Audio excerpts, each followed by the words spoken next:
All right.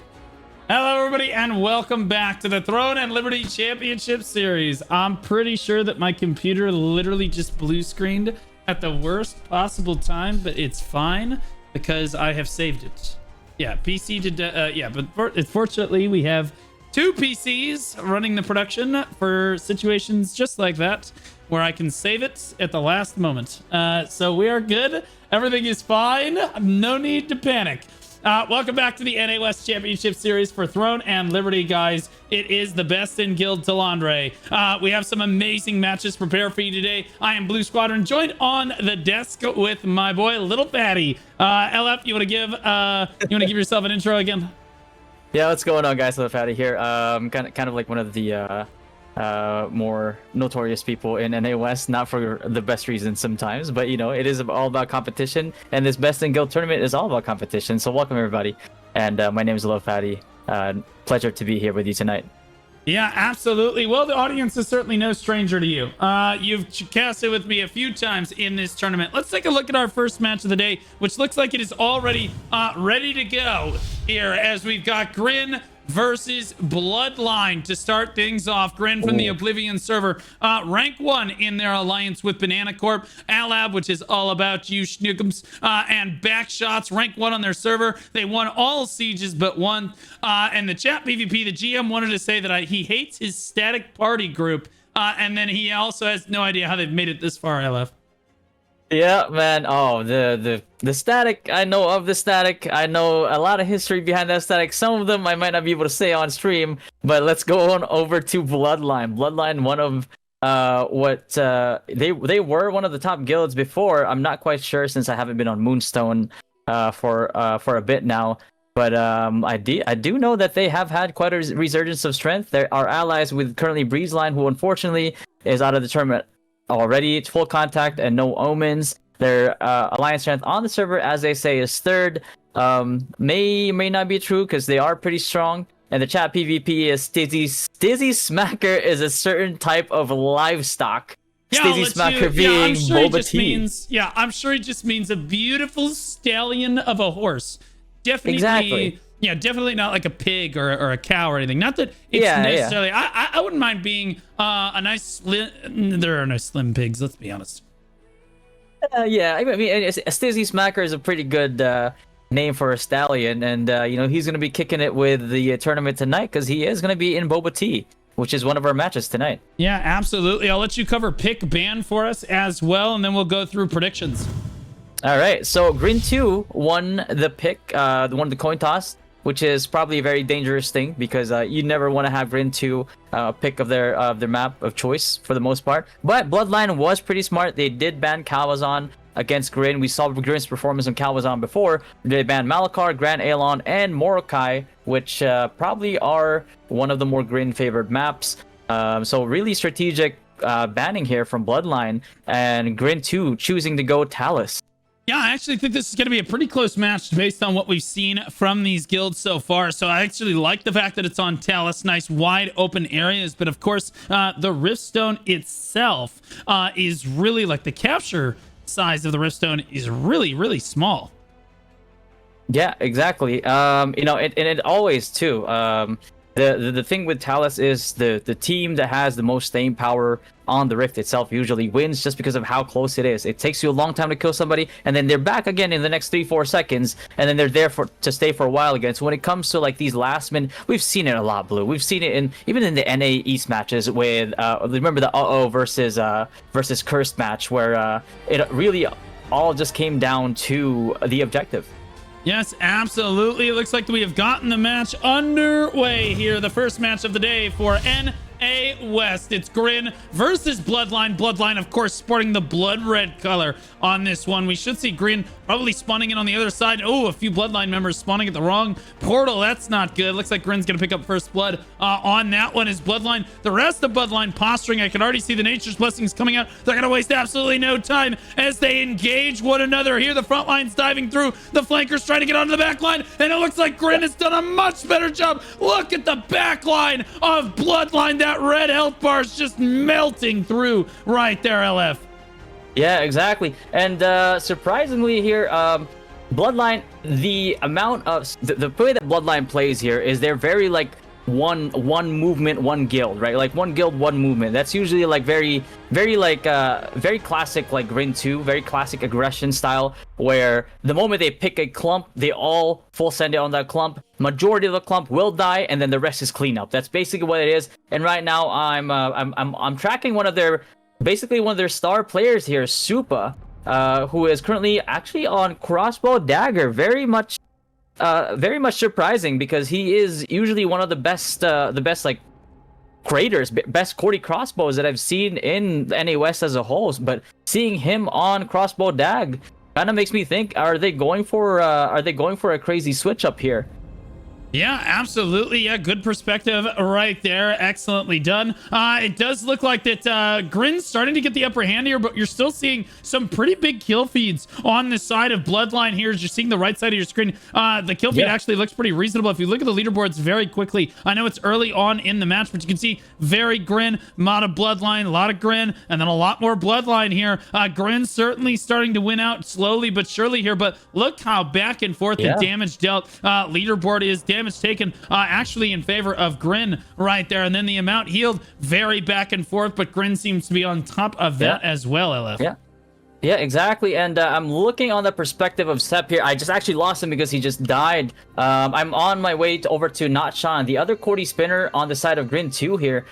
Bloodline is doing a really good job of controlling this tree side right now, right beside the rift, and they're doing a very good job of just kind of collisioning the raiders as they come in. And you know, as like most of NA West know, Grin generally has like the best Cordy spinners in the server in all of NA West, right? You have Sean, you have Sep, who's been on the up and up lately, has been performing really well. And you have Supa, who you know, is one of their superstars, who currently is apparently going to be on a kill squad here, I would assume, with crossbow dagger. And these guys, Bloodline is doing a really good job of shutting them down as much as they can, really waiting for that window of opportunity. Despite having a Cordy wand on the static teams for these guys, they are able to pull them, able to collision them just as the spin begins, and that's what's usually causing them to kind of get the kills and the cancels on Sean and Sep here. Otherwise, it's going to be really precarious for them, because if you let these guys roam free, they will cancel every single push you make.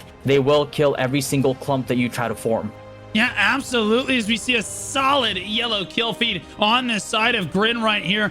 Very critically, a minute before the rift spawns here. Although I'll be honest with you, we're going to see Bloodline rally back here one more time at least before the rift zone does open up. But it looks to me like Grin is starting to get the upper hand in this match right now. You see Flo in the middle of everybody on that healer, trying to keep people happy right there. We'll take one more look at the leaderboards to see just where people stand here. It is Grin starting to take control of defeats on the leaderboard, certainly enough here, with Rance on that spear dagger, and then the two Cordy crossbows from Grin over here, really making the difference. The Cordy spinner for Bloodline, Fatboy FYB, all the way down here at the bottom of the leaderboards, underperforming massively right there, and that is the difference between them and Bloodline here. Damage dealt, you can see Grin starting to take over this leaderboard as well. You look at the amount healed, Grin is starting to win there too, and it's a little bit of a Cordy diff. You gotta put Cordys in the hands of people that can really perform on them.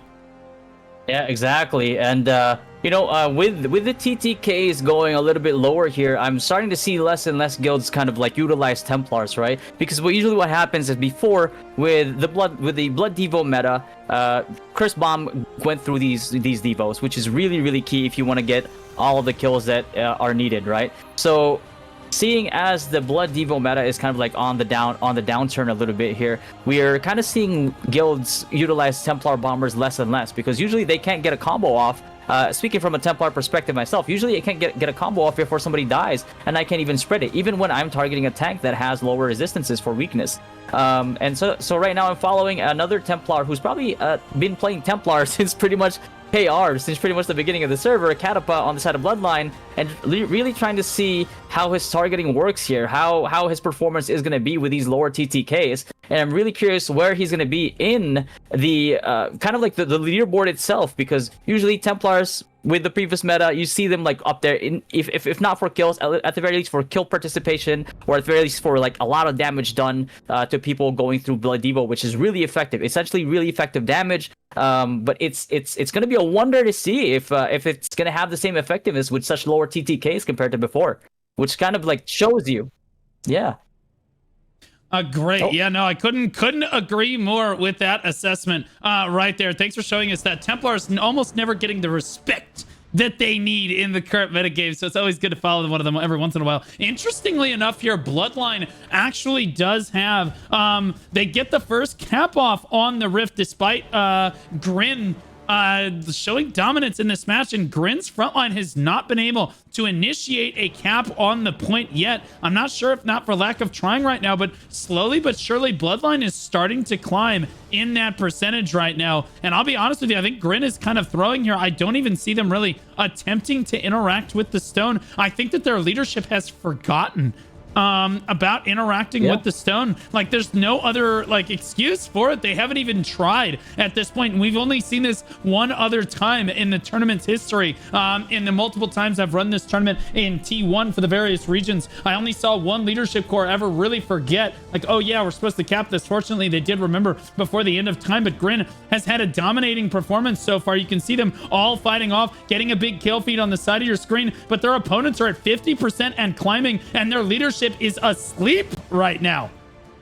Yeah. So one of the things that I think that they're doing here is one kind of like a little bit known fact for like the most part on in terms of like the majority of the guilds in Throne in general, is that from like various testing, it seems like every single rift, every single map kind of has like different tick rates for these riftstones blue. So what's going to happen here is what I think is happening here right now is Grin is probably waiting for that sweet spot, right? So let's say they have a better hold, a better grasp on the tick rate of, let's say, like Talus, for example. What's going to happen here now for them on their side is they probably already figured out like the sweet spot of like what minute they should try to go for the take, especially if they have the amount of control that they do right now, to really not have kind of like that cursed like moment where there's that last minute take that essentially in a timeline where it makes it impossible for even with like an upset in kills or in like kind of like clump kills to really get that last minute take and get that objective win versus the other guild. So that might be from my perspective here, that might be the reason why Grin is kind of like delaying that take. Kind of like I don't personally know the exact tick rate of Talus itself, but seeing a guild like Grin, I wouldn't put it past them to actually know how this rift works, and that's why they chose this instead of. There is no such thing. Yeah. Okay, the tick rate, there is like, I don't know what you mean by tick rate. I mean, like the percentage always climbs to the same percent regardless on every stone. I've watched every single stone. It always works exactly the same. If you have one person more on the stone than your opponent, it always ticks at the exact same percentage at the exact same frequency. But if you have 2 times as many people on the stone, it ticks again twice as fast. Yeah, no, I think this is some tinfoil over here. And LF, I give you credit where credit's due. I think that you're making up all kinds of excuses trying to make this work. I'll be honest with you, 78% in climbing, 15.5 minutes left on the clock. Bloodline slowly but surely working their way up. And I'll be honest with you again, I always give advantage to the guild that is able to cap first. Although I do think that Grin has it in them to be able to reverse cap this for sure. But like, what happens if Bloodline, I mean, it's just a poor decision. Like, if everything you're saying is true and Grin is trying to like 5 head, 11 head the play, it's like, oh, don't even go for the cap until 10 minutes. Again, they have overthought it, and that's just an L. Like, you really do not want to wait until the 10-minute mark, because there's no guarantee that you're going to be able to get the cap off anyway. What if the front line for Bloodline can interrupt your cap for 4 or 5 minutes at a time, which we've seen so far in this tournament? We've seen that happen before, where the front line really struggles to get any sort of cap off because the CCs just keep happening over and over and over again, or maybe they just keep dying before they get close enough to the stone. Again, you just can't count on that. So you really just want to, if you have the cap running, I could see it as a viable strategy to like slowly get the cap over time and make sure that you ensure the cap by 10 minutes. That's definitely a safer way to do it. But the problem is the threshold comes in trying to interact with that point. And I do think that, again, Bloodline could basically just keep killing the front line or keep interrupting the front line on behalf of Grin, and then Grin would just run out of time at the end of time remaining. Now, we'll see what ends up happening here, but Grin has not even attempted to interact with this point yet, and I have to say that that's just a massive blunder. You never see that happen. Again, worldwide, I have cast this tournament so many times. I've seen hundreds of guilds participate all over the world. Not a single one of them agrees that this is necessarily a great strategy, but here we are, man. We're gonna try it, bro. I definitely agree when it comes to like saying this as a very risky play, because that's generally what it is, right? It's generally a risky play. The thing is, like, risky. You do not really know what preparations the other guild has beforehand, and if you give them the take and they have something like, there's like certain like little cheese strats you could do. There's certain things you could do. Let's say like maybe you could like farm like a Nirma Sword and Shield from T1, which kind of like barely noticeably raises the immunity bar on a lot of players, and somebody with a lot of stun chance can pretty much like take advantage of that and get to a point where they're just canceling each and every take. So here we are. Yep, Bloodline is going to go ahead and take control of the stone now with just under, we just ticked under 13 minutes right there. And again, Bloodline, I think if we look over at the leaderboards here, we take a look at defeats here. You see Grin starting to dominate in defeats here. But again, we saw this on Talus before, and this is why the strategy is so risky. And I would just go out and live. I would just say this is bad, because we saw a guild on NA East do this as well and try to come up with it. Well, they didn't necessarily try, but they basically led the leaderboards in defeats. They led the leaderboards in damage dealt. They led the leaderboards in amount healed. They led the leaderboards even in damage taken. It didn't matter. They dominated the match, still lost. So as much as you might be winning a match, it's never good to try to wait until, like 8 minutes before you initiate your first cap here. As we tick down towards the 12-minute mark, Bloodline has started to move in towards the stone itself right now as they continually struggle to get onto the stone. Certainly Grim looks a little bit more dominant in this matchup here, and we tick under the 12-minute mark. Some people were saying we'll see Grin try to start initiating a cap at the 12-minute mark, but the 12-minute mark has now come and gone. Where is the front line on behalf of Grin? Right here. We're going to see him step up right now. I still have not seen it yet. LF, time's ticking down, man. Exactly. I'm predicting a little bit more of a 7 to 9 minute play here if they're confident. But yeah, I'm currently trying to spectate here for the side of Step, one of the Cordy spinners for Grin 2, trying to see. And actually, as I'm looking forward, I see a very familiar name here, a name that I'm familiar with in other games like BDO, Dodo 8. If this is this, I don't know if chat kind of knows this, but do we know if this is the same Dodo 8 that is also the general manager of Team Liquid, who also used to be a BDO player as well? Yeah, it's my understanding that he is in the Black Desert community as well. And he is the general manager and assistant team leader, or assistant team coach for Team Liquid, the esports organization, which is very interesting. Yeah, the MMORPG community truly is small, especially in these like competitive GVG PvP guilds. It's very refreshing to know that other branches, other kind of like genres branch over to MMORPG still.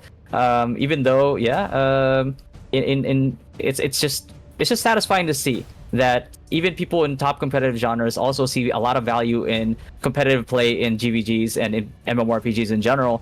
So really refreshing to see. But that is a Crusader perspective here. So I'm going to go overhead and switch to one of the stars of the show that I can find as soon as I can here, which is going to be our Cordy spinners. And I'm going to try to go back to Sep. Okay. I'm going to try to go back to see how many plays, because I'm seeing a lot of frags going in the way of Grin 2 right now. Yeah, I'm still waiting for this take though, Blue. Yeah, I'm seeing Enigma New Moon pumping down a lot of damage on this Spellblade here on behalf of Bloodline right now. And again, everybody said, don't worry, Grin's gonna take it at 14 minutes. No. Then Grin's gonna take it at 12 minutes. No. Grin's gonna take it at 10 minutes. I see chat is like the people like pretend to know like what Grin's strategy actually is here, and no one actually does know what Grin's strategy actually is. At the end of the day, it's just chatters that think that they know what in the hell is actually going on at the end of the day. But we no one really knows. I don't even know if Grin knows at this point what their strategy is. This fight is actually pretty close. This fight's actually pretty close. Grin definitely leads the leaderboards right now, but still haven't interacted with the stone. We're down under 9 minutes here left now. Yeah. So, you know, I mean, that maybe that's the beauty of it, Blue. Maybe they don't have a plan, and we're over here overthinking it, and then, you know, Bloodline's overthinking it. What's their plan? What are they doing? What are they trying to do? And then, you know, meanwhile, Green 2 is over here, relaxing, trying to just, like, frag out, enjoying the PvP, enjoying the you know, the GVG, and then they go for the take at, like, 9 minutes, and here we go.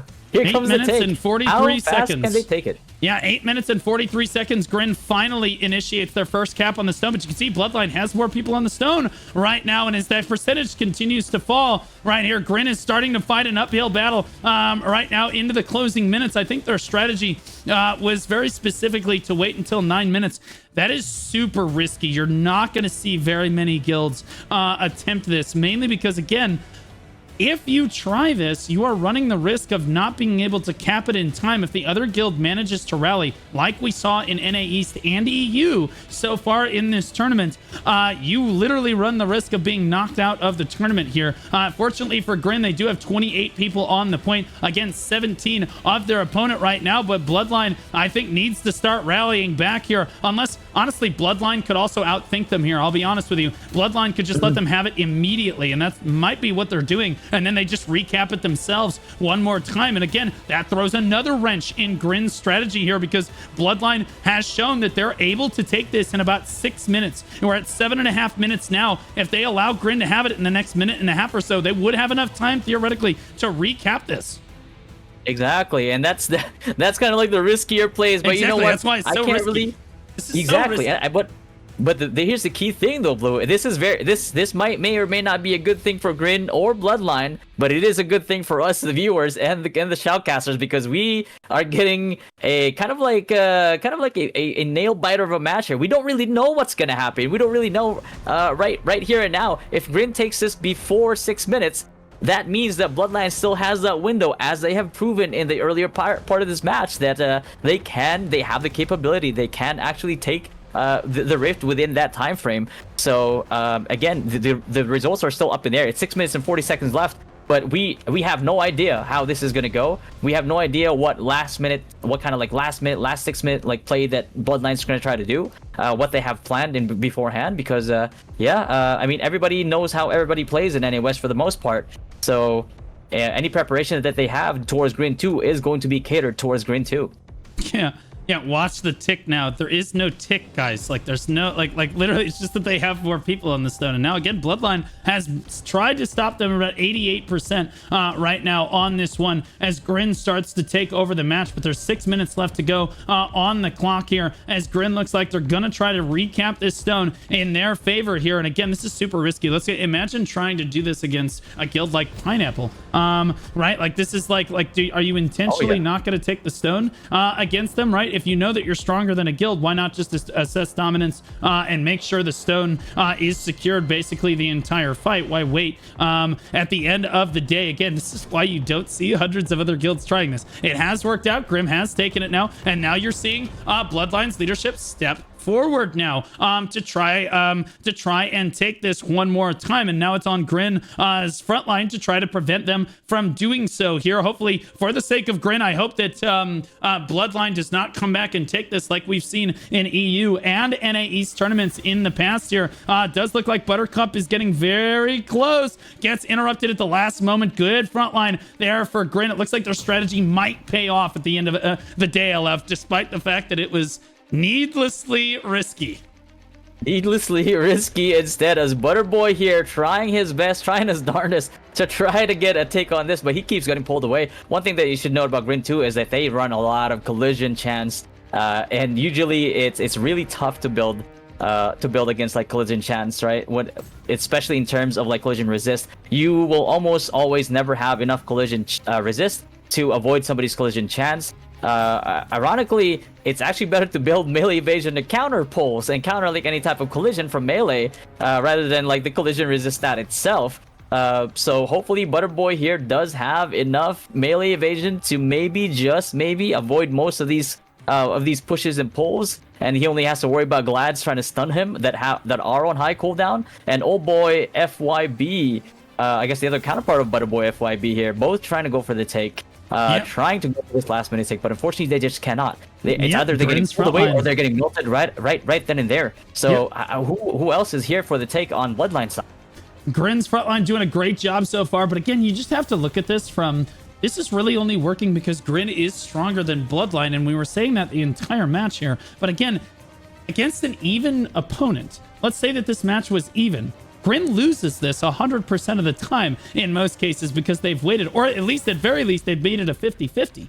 Right? And again, this is not a 50-50 matchup. This is Grin definitely on top of this one. Bloodline fighting for life, doing what they can at this point. But again, and I have to give credit to the frontline for Grin. They're doing a fantastic job of preventing this cap from being taken. But again, I think that if you make it even, like if you have even kills, even damage on both sides, you're essentially making this needlessly close for no reason.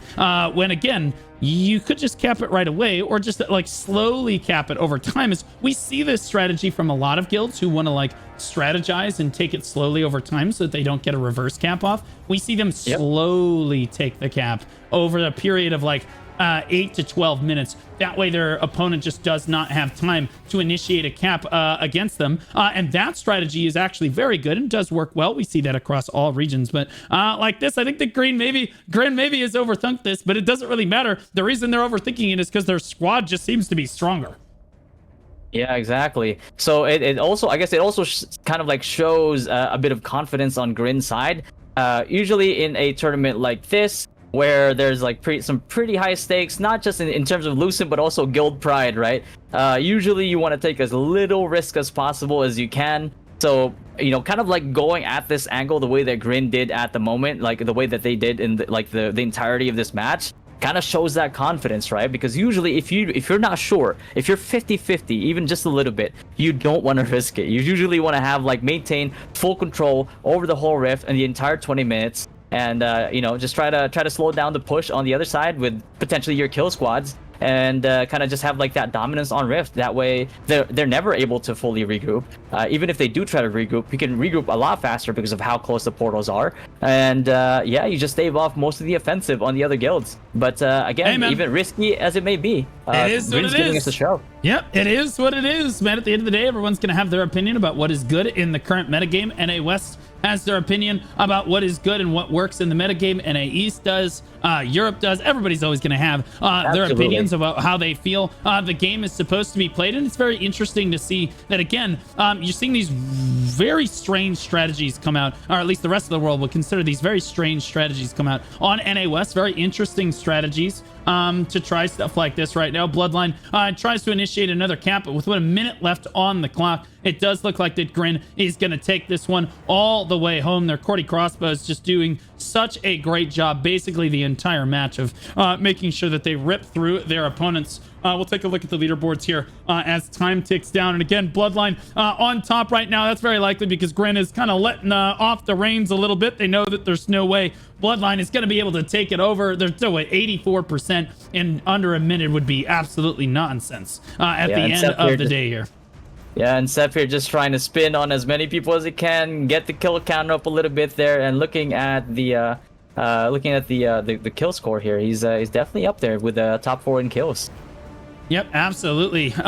We'll take a look at it here in a second. 22 seconds left on the clock. Bloodline is going to be knocked down to the losers bracket here. Again, they've had a great run through the tournament so far. They knocked Aquaria down to the losers bracket there, and then moved on to Grin. And honestly, they put up a great showing against Grin. Sadly, Grin is just a stronger guild, so I'm not sure it really would have mattered what they did in this matchup. They look at that kill feed on the right side of your screen. Yeah, okay, so strategy doesn't matter as much when the leaderboard looks like this. And but you can still lose is my point. Is like you can find this loss. We saw them lose on NA East with a scoreboard that looked very similar to this because their strategy just was not there at the end of the day. It looks like Grimjo, Sepp, and Rance, the top 3 defeats of the lobby right here. If we scroll down, we look at the Bloodline. Dior comes in at number 12. Number 15 here, Fatboy FYB on that Cordy right there. Bloodline really struggling to come up with anything. Damage dealt right now,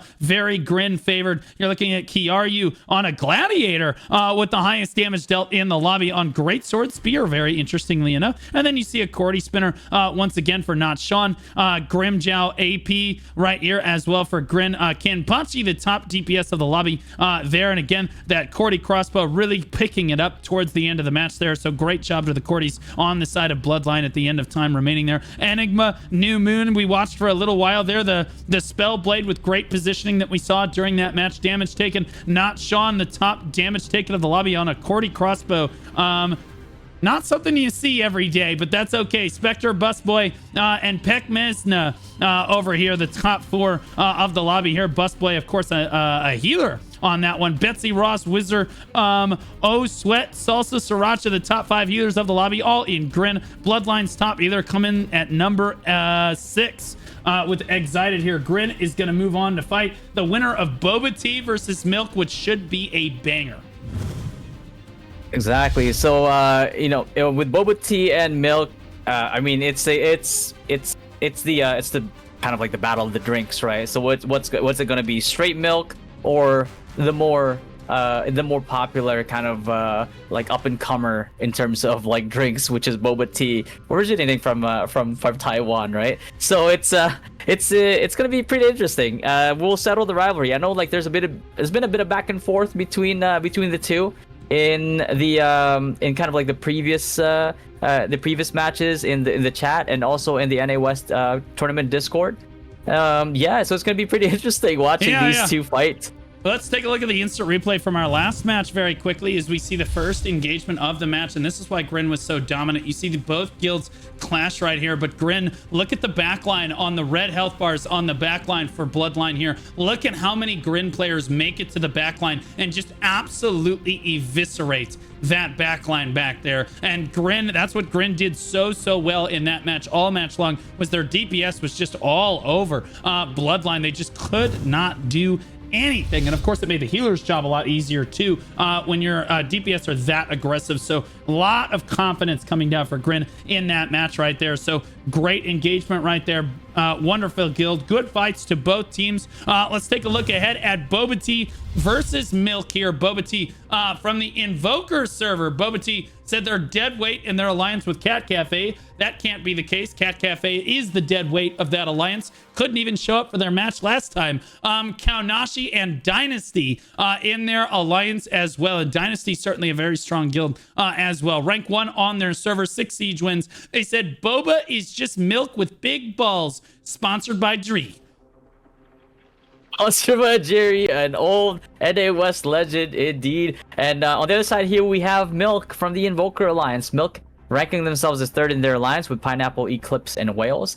The ranking in there is most likely just gonna be number 1 on Whalez, number 1 on Pineapple, number 2 on Whalez, and number 3 on Eclipse most likely. Alliance strength on the server is 1st. So this is gonna be it's gonna be a grudge match or kind of like a rivalry match here, Blue, with both alliances saying that they're 1st in the server. Siege is 1-0. That might not be true. I believe it's at least 2. And then chat PvP is Fruit Smoothie Alliance 2-0, Boba Alliance Invoker Siege. PS, we get 1st inter-server siege. So a bit of like really scathing, kind of scalding talk there towards Boba Tea right before their match. Might definitely adds a little bit more spice to the fight itself, but let's see how that works out for Milk against Boba. Yeah, I'm gonna be honest with you again. Yeah, definitely a lot of chat PvP being thrown back and forth between Milk and Boba Tea here. Milk clearly sitting on top of that one. I don't know how you could have 0 siege wins and still be an inter-server siege, so maybe they lied on their form a little bit, but that's okay. Boba Tea over here again with 6 siege wins, but not where it matters because I don't think they're going to end up being in that inter-server siege, which is tragic, but now they have a chance to get back at Milk here. Let's take a look at the pick bans. It does look like that Boba Tea won the coin toss here. They are going to pick. Milk is banning, which meant that they banned Kawazan, Grand Alon, Adentis, and Manticus. Oh, baby. Boys and girls, Boba Tea has chosen we are going to Daigon. Oh man, Daigon. This is gonna be one interesting fight. Whoever has the highest collision chance here is gonna have a good time in the bridge, going into this kind of like Thunderdome a little bit here with the Daigon. Remember, this is a war game. There are no summon gates that you can kind of summon gate on top of the wall to cheese a little bit, so you can have like better entrance into the rift. You know, the rift area itself. You have to kind of cross this bridge. You kind of have to like piton a little bit onto the sides as well. But you know, again, when you're pitoning on the other side, it's on the right side you have to swim. On the left side you're gonna have to fly up, and you can be shot midair. So Air Force might not be the play. But yeah, going into the match, Blue, it's whoever takes the control of the rift here at the beginning. Yeah, Daigon is certainly an extremely interesting stone, and by interesting I mean it can be super giga one-sided. As looks like that both guilds are already spawning in as we see Milk in the red, Boba Tea in the yellow. Milk is gonna run head first toward the stone right now. We'll see if they wait 12 minutes before taking the stone this time. Ooh, look at them waiting. Oh, look at them waiting right now in the wings, in the bushes. Oh my gosh, are they gonna turn around? Are they going to see it? No, Boba Tea is not going to see it. They have a golden opportunity to collapse down on this static. This flank group, there it is. They do collapse down on that flank group right there. They're going to go ahead and try to take that down as the main ball continues to engage Milk's tail as they run across this. They're pulling back the later members for Milk right now. Milk tries to position forward. They scramble to get in position, but Boba Tea crashing through Cleffa. Big kill feed right there as well, as Milk looks like they were first to the stone, but now are struggling to hold control, LF. Ooh, there we go. And on my picture right now, there is Zanra, one of the Cordy spinners from the side of Milk there, waiting in the wings there, and then all of a sudden like jumping into the backline of Boba Tea on the bridge as they're pushing in, and going for that spin, getting what looks to be like a 4-5 banger there for a little bit, and yeah, giving the advantage on the side of Milk, trying to get them a little bit more control on the rift here. Again, we are 3 minutes and 25 seconds before this officially starts, Blue, and whoever team is on this rift side right here by the end of it is going to have a major advantage, especially with both teams having 2 Cordies. You do not want to be in a choke point attacking any other side of this fight, with both guilds kind of like brawling it out right now before the start. Zanro, though, he does get taken down here, which means that he's gonna have to do that run back. Now, the most major thing here, long run back from the bridge, Blue. What's gonna happen? Who's kill squad? I was just about to talk about this. Tempo is super difficult on this map, guys. The run distance for this stone, I'm just gonna scroll across it. Look how far guilds actually have to run in order to get back to the stone once you die. The spawn is right there where Dragonite just spawned in. It is a long run back to the stone once you have died, and it is an all-out brawl on the bridge. And I'll be honest with you, Milk doing exactly what I would tell my guild to do is when you lose out in the initial skirmish, which is exactly what Milk did. Milk did not win that initial skirmish. It was Boba Tea. You can see a lot of Boba Tea waiting over towards the stone right now. They have control of it. Kill every single trickle spawner from the enemy guild. Just kill everybody that's trying to regroup. Do not let them come back to their guild. Keep killing them, and then push in an outnumbered position. Yes, you have to push through a choke, but you outnumbered them. And in order to counter this, you see Boba Tea counter pushing back the other way now. This is the dynamic that you see on Daigon, which is really cool sometimes when 2 guilds are relatively close like this. You see Boba Tea wins that initial engagement. They can't just stand on the stone. They have to move back in to basically get the reinforcements across the bridge right now. And now it looks like that's exactly what they've done, is they've secured control of the bridge here. They've gotten all their respawners, and now the feed starts to look more and more yellow right now as their guild continues to push through. T right now on that Cordy crossbow in the middle of everything for Boba Tea, doing such a good job. Big kill feed that we just saw a moment ago. That Cordy spin is going to be on cooldown for about 20 seconds now as they wait for the buffs and everything in his party to come back up. This is a target-rich environment for a Cordy crossbow, LF. Exactly, yep. And then following Priscilla right now on the side of Boba Tea, which is one of the spear daggers that is currently on the top 4, top 2, kind of like back and forth in terms of kills here, playing incredibly aggressively and does get punished for it, unfortunately. Finally, has been kind of running rampant there on the front lines for a while now. And one of the more one of the more popular fraggers, the top kill ranking for a very, very long time, and certainly probably is. One of the guys on Boba side here is Legionnaire. Unfortunately, gets taken down. Being a popular name, unfortunately, does lead you to get targeted and focused for most of the time. We saw that in a previous match with Grin, with Shan being the more famous Scorty spinner on their side, getting focused down. And yeah, Milk here trying to fight back, trying to push Boba back into the bridge, leading them into a choke point, trying to give themselves like a strategic advantage here, so that their Scorty spinners can have this window of opportunity, this clump right here on the bridge right now on Boba's side, that they can frag out, they can take advantage of, and hopefully in the hopes of like wiping them just enough for the rest of the cleanup crew to come through, go over to the rift right now, as the rift is about to open in 5 seconds. Blue, they're timing this offensive really well, but the question is, will it work against Boba? Yeah, absolutely. Boba Tea doing a great job of those Pokemon names. Interestingly, look, it has opened up. No one is actually here to cap it. Interestingly enough, there's not a single person from either guild back to cap the stone right now, as Boba starts to retreat here and pull back across the bridge, and they're going to leave their reinforcements now as they start to back up. Vulpix trying to get back right now as well. One of the final members on their team to back up. One of the best healers and certainly one of my favorite Pokemon, if not my favorite Pokemon of all time, because it looks somewhat like my doggo Basil right there. It does look like Boba Tea does send one person back to go secure that stone, and that's exactly what I would tell them to do if I were the shot caller. They've got, well, nope, never mind. It's just slowly, okay, I was gonna say, he stands on it. It's at 10%, and Boba just holding the fight on this bridge in a front to back fight like this, where their Cordy spinners can keep getting massive value. It is really comes down to Cordy spinners in tight choke points like this the entire time. A lot of people do not like this map because it is just a Cordy spinning nightmare. As you see Cordy spin right there, Cordy spin on the other side. It's just Cordy spins back and forth, and whichever team is Cordy spinning better ultimately ends up with more people to basically reinforce the fight. And right now, that is Boba Tea. And funnily enough, LF, Milk is the ones running their mouth before the match started. Milk ran their mouth and said that we're going to be an inner server. We're better than you. You're trash, basically, was essentially what the chat PvP looked like before it started. Now they're losing to Boba Tea. Well, exactly, bro. I mean, that statement did end up aging like fine milk, so to speak. And as I'm viewing their Cordy spinner here, Zanrel, he has been tossed over this bridge twice in a row now. He has not been able to find any meaningful engages. He has not been able to find any meaningful kind of frags here, any meaningful clumps to really give his team the advantage right now. Which means that, it's not any slight to him, but it just means that Boba Tea is doing a fantastic job of kind of like making sure that he just has no effectiveness in trying to go for these pushes, because right now they're trying to push through this choke point, and the biggest bet that they have is both of their Cordy spinners, Jack Olin, which is, if you're Filipino, that probably means something else, but in Zanrel here, they're trying to find these windows, but they can't because they keep getting tossed over the bridge. It's lucky enough that they can run back. It's lucky enough that they can get tossed over to Urba Village. But yeah, without a Cordy in any of these engages, it's really tough to break through this choke point, Blue.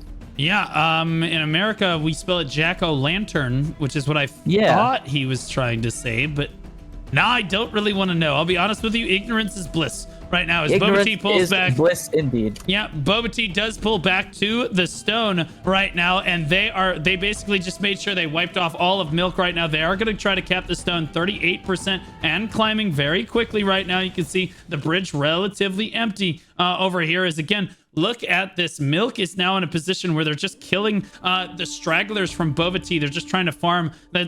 All of these people are outnumbered heavily, guys, on behalf of Boba Tea. Any kills that Amy is the top healer of the lobby right now, interestingly enough, still in the thick of it right now as Boba Tea continues to climb in that percentage. No one from Milk really trying to go for it right now. They're just trying to clear this out, and look how long it takes them to kill anyone on the side of Boba Tea right here. It's taking them so long to even kill like these 10 people. These 10 people are going to win them the match, because as Milk tries to push across the bridge now, these 10 people are just going to sit here and wait and then come up behind them and get a beautiful flank.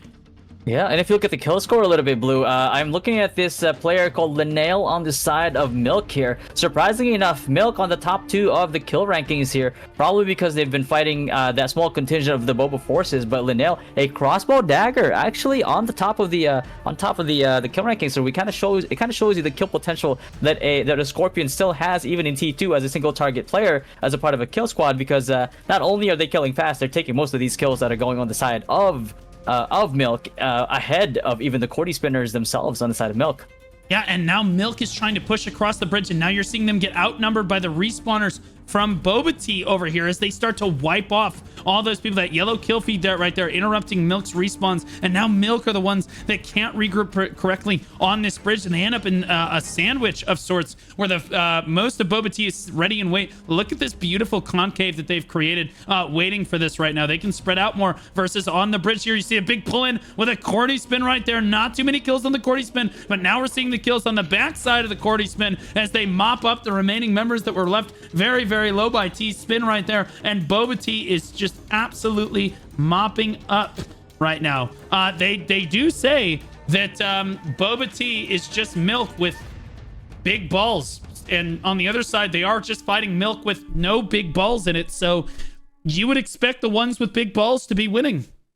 Exactly. You know, the big balls weighing down on Milk here right now, as their previous scathing statements in the PvP chat are really biting them from the behind here a little bit, making that statement age a little bit more like Milk, less like wine. But you know, that's but that's the joy of chat PvP, Blue, is that it makes these fights interesting. Absolutely, I appreciate I absolutely appreciate the fact that they are able, knowing that Boba is generally the stronger guild out of the 2 on their end, that they're still able to put out the chat PvP to make this spice, make the fights a little bit more spicier, despite the fact that they may be on the underdogs in this fight. But that's what makes it so beautiful, is that if the underdog themselves, like, talk their own stuff and kind of like hype up the match, kind of like give us a reason to really, you know, have a dog in this fight a little, you know, in terms of like emotional investment at least.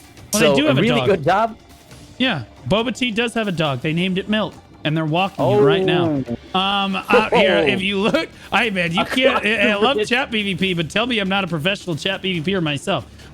Look at the kills right now. You see Boba Tea, Milk, Boba Tea, Milk, and this is very deceptive because most of Boba Tea, since they dominate the stone, are standing over at the stone waiting. This is basically half of Boba Tea fighting the entirety of Milk and still managing to come out on top of this one. You can see damage dealt, again, very back and forth. That's because the majority of Milk is just wailing on like 20 members or so of Boba Tea here. Damage taken over here, very back and forth. Amount healed. Again, Amy and Vulpix leading that monster LS or LZ right there, looking to try to pull it back on beside of Milk for the rest of the healers in his group. There the pulls come in, that chain pull. Such a frustrating ability for so many adventurers right there, as once again Milk trickles over to this choke point right now, and they just get they get a train run on them in this little choke point. Only half of Milk made it through to the stone itself. Theal's gonna go for a cap on the point, but the other half of Milk, if you're wondering where they are,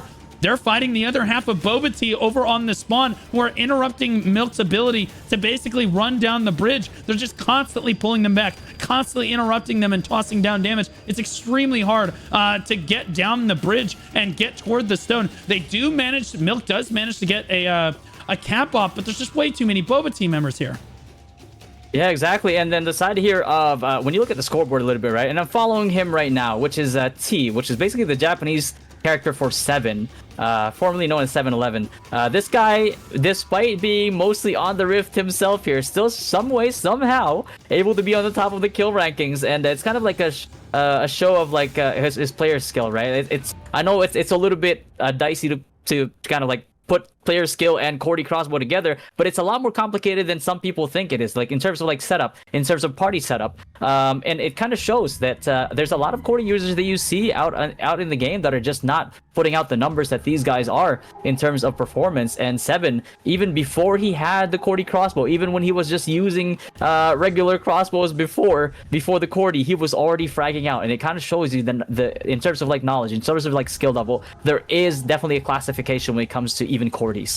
Yeah, absolutely. We see those Cordy spinners very underrated. Their job is extremely hard. They have to sit there and wait with 0 APM until just the right moment where they have to push their foot pedal all the way to the floor, and this is where it gets hard, and they have to turn their steering wheel that they use to steer their character back and forth at the same time. Using that pedal and the steering wheel at the same time can be really hard for a lot of disabled people out there. And so again, and just very, very adamant that Cordy crossbows have a hard job getting those spins off, especially on a map like this. I do think that there is some credit, there is some merit where merit's due. They do have 5 people that are sitting there making sure that they can do their job correctly, because you can screw the Cordy crossbow up. It is definitely, you can screw it up. There's definitely nuance to it. But you do have 5 people there that basically the world revolves around you. And all you really got to do is make sure you wait for the right moment. It's really just pick and choose your moments, and then just, it's the same key combination every time. Just go ahead and execute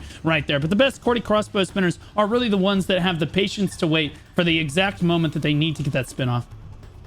Exactly. Those who don't feel enough, those who don't really get the pressure get to them here. That way they can wait and be patient and hold off on, you know, just not pull the trigger a little bit too soon and waste the cooldown for like a minute. And have to collision to reduce your cooldowns. That's part of like the kind of like the gameplay of Cordy crossbow, is that you're a tactical nuke, and again, as it suggests, you have to be a little bit more tactical when it comes to how you're going to execute these spins. And Milk, we're seeing right now, is pushing across the bridge.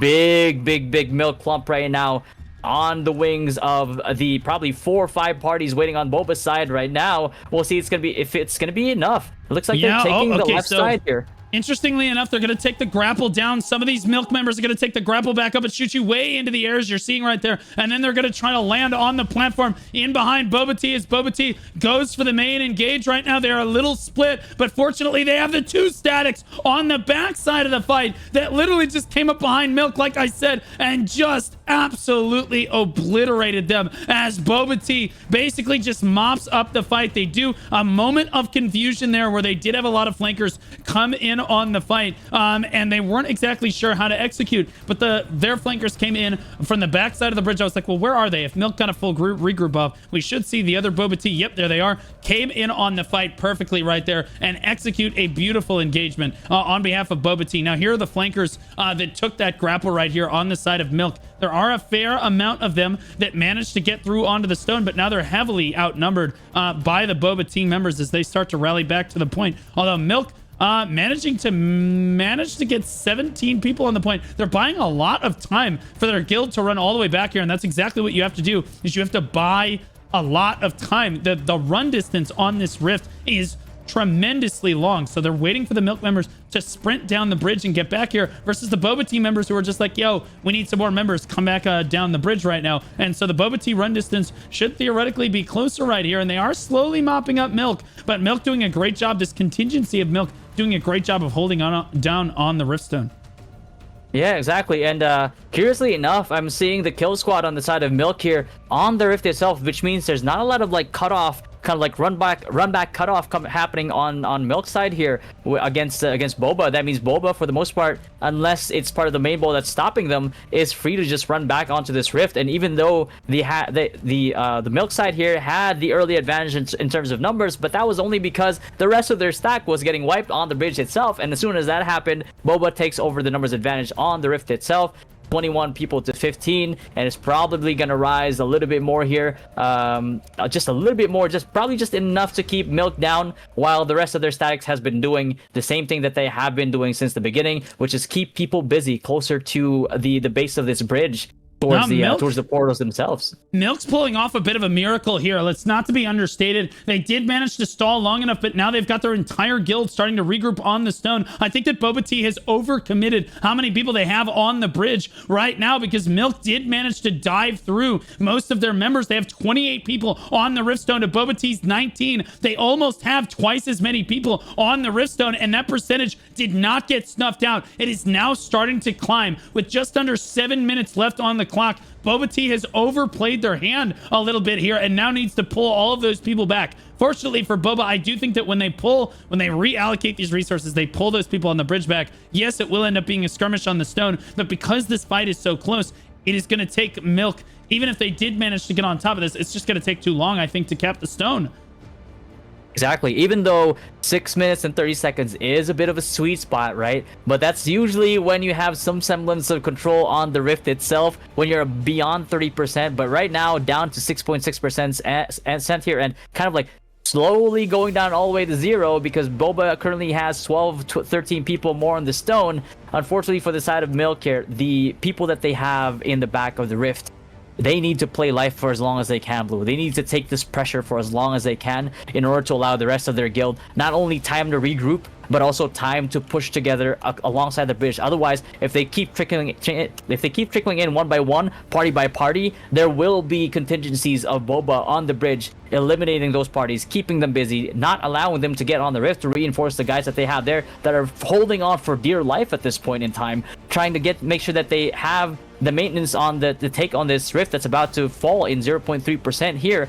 And yeah, it's just a bit of a desperate attempt here on the side of Milk, seeing as you know, the people on the Rift tried to hold on for as long as they could, but no real regroup happening on their side here to kind of like plow through the contingency force of Boba on the bridge. It's only about like 1 or 2 parties. I'm pretty sure if your whole guild regroups there, you will have a much better chance of making it through. Have them be down 1 to 2 parties and then push over to the Rift, hoping that the party you have there has just enough like cooldown management, just enough CDR, just enough like collision on their tanks to hold Q, pop defensives, and kind of stay as long as they could, and retake this Rift again the moment that the rest of the reinforcements come through, which we do see happening now with 24 on the side of Milk, 21 on the side of Boba.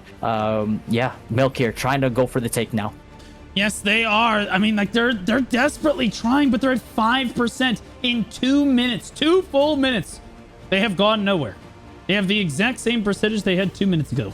And in fairness, again, Boba can just keep sitting here, trickle back to the stone alongside Milk, no problem. And again, keep this relatively close. And again, they will just come up with the victory here because they had the better strategy early on. And because like overall, flat out, pound for pound, their players are just better than Milk's are. It's been demonstrated multiple times. I know that Milk tried to pad their stats on the bridge there for a while. In an outnumbered fight, it was like, you know, 20v48 Milk over there on the bridge. Well, again, those regroupers that we saw, that flank squad on the side of Boba Tea, like that was like 3 or so statics, 21 people or so, I don't know, 18 to 20 or so people in there, basically just consistently giving Milk a hard time. And although Milk can pad their stats all they want, they are going to lose this. So I mean, Milk can brag about inner server all they want. It does look like Boba Tea is going to be the ones that get to move on in the tournament winners bracket here. Yeah, unfortunately, on the side of Milk, yeah, the chat PvP not following through with the results, specifically here, getting kind of like routed by Boba on all fronts. Whether it's the 2 contingency kind of like anti-flex or flex parties on the side of the base of the bridge here, holding off, and basically what was an entire guild, Blue, and doing a really good job of it. And now with Boba pushing through the bridge, really wanting to end this one with a bang. 3 minutes left, and they're giving up the advantageous like position that they had on the Rift, Blue, and they're pushing through the bridge, really showing really like kind of like putting out a show of dominance here on the side of Boba, kind of teaching Milk not to run their mouths if they have nothing else to back it up with. But yeah, Boba with a statement of a game. Yeah, right here, beautifully pushed. You see me slowly panning my camera to the right. Look how much distance they covered, guys. In the span, they started it on the left side of the bridge and are now all the way on the right side of the bridge. It took them 1 minute to make a solid push across the bridge. Just, again, walking the dog across the bridge to the other side over here. And now Milk is put in the corner one more time with 2 minutes left on the clock. Milk doing their best to fight Boba Tea right now, but absolutely obnoxious push coming down, a solid wall for Boba Tea right there. It looks like any attempts that Milk, now with only less than 2 minutes left here, Blue, yeah, it looks like on any attempts that Milk has of trying to take this Rift has unfortunately expired, much like the Milk that they have in the refrigerator, most likely. We could do this all day. As there's a lot of Milk puns we could use. Unfortunately, we're only limited to 20 minutes in this fight. But yeah, Boba Tea, you know, really showing that they are the most dominant beverage here.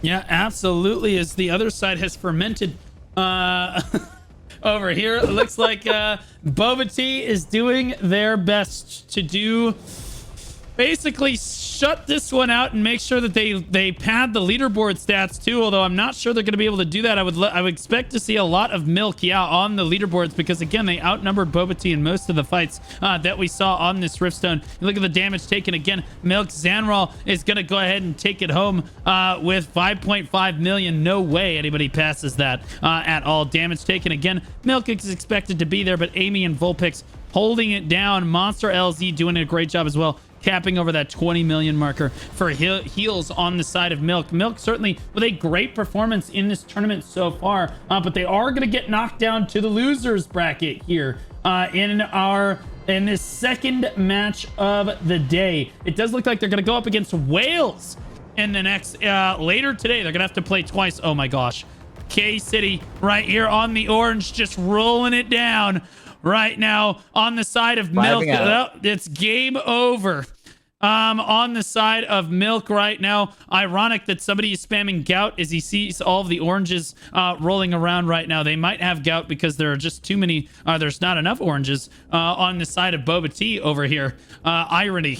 And oh my gosh, I can see the chat BBP. Y'all weak. Imagine Quack. Okay, the best chat BBP coming out from the healer. You do expect that right there, coming down with the Quack at the end of time. 85 kills for T right there on the Cordy spinner. Zanral, the other Cordy spinner, coming in at number 2. Only 55 kills in that lobby. Entei at 52 kills. Lanel at 52 as well. And again, crossbow, dagger, and spear greatsword right there. Not very common, although spear greatsword we're seeing a lot more common. But to be at the top of the leaderboard with it is extremely impressive in my opinion.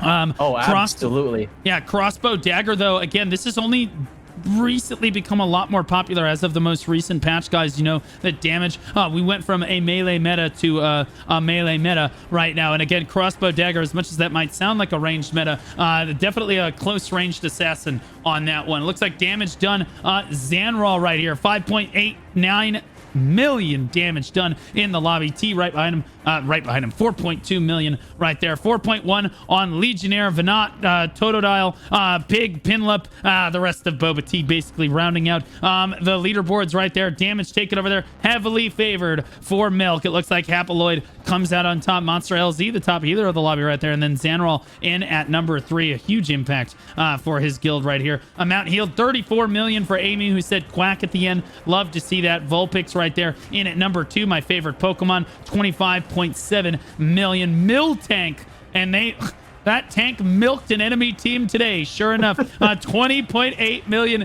heal for him. Monster LZ, the top either of the lobby for, and the only one on the leaderboard for Milk right there. So a great match coming down for Boba, and certainly one of the bigger chat PvPs we've seen so far in the tournament. Absolutely, yeah. Unfortunately, Milk, just another ingredient for Boba Tea here. And yeah, that was definitely one hell of a fight. Definitely one hell of like one of the more spicier chat PvPs. You love to see it, win or lose. I do show appreciation to Milk for being able to kind of like dish it out and be able to take it back. Unfortunately, in the form of a beating on top of a bridge. Yeah, but on the side of Milk, to see it. Yeah. You hate to see that. You know what? It's good fights to both teams, regardless as much chat PvP as both sides ended up getting in that match. It is Boba Tea that comes out on top, but Milk will have a chance to battle back in the losers bracket. They're going to fight Whalez later today. Redemption arc for Milk. They have not fermented yet. Let's take a look at our next match of the day. And interestingly enough, you are shot calling this match, if I remember correctly. So I'm going to have to shoutcast this match all on my own alongside chat. Chat, you're going to have to help me follow the action here. Kaonashi versus Dynasty. You can help me introduce your guild. LF is gonna be shot calling on the side of Dynasty. So I'll introduce Kaonashi here from the Invoker server, rank 3 in their alliance with Boba Tea, Cat Cafe, and Dynasty. And again, Kaonashi, we just saw Boba Tea play. They won. This could be a good day for this alliance here, except for Cat Cafe, who again backed out of the tournament without telling anybody until the very last minute. Rank 1 on this server, 1 siege win, and then imagine losing to a C tier guild. I'll let you introduce your boys. All right, so Dynasty, you know, very, very close to my heart. It's the same as Kaonashi. Love my Kaonashi boys. You know, although we are allies, we are going into this with the mentality of like, may the best man, may the best guild win. Regardless, it's going to be a bittersweet moment for both guilds, because you can be happy for your allies, but you can also kind of be like a little bit bitter about the loss a little bit. So there's still some stakes in here. There's still a little bit of like friction happening here. And the chat PvP is don't get beat by the streamer guild, which is kind of a meme with the people that were saying with Dynasty before, that a streamer guild cannot be competitive. But yet here we are, still alive, still kicking, and in the best in guild tournament. Wait, aren't you? Wait, don't get beat by the streamer guild, but you're the biggest. Aren't you one of the biggest streamers for NA West? Aren't you guys the streamer guild? Is this? Yeah, we are. Is this a you either die a hero or live long enough to see yourself become a streamer guild kind of situation? Yeah.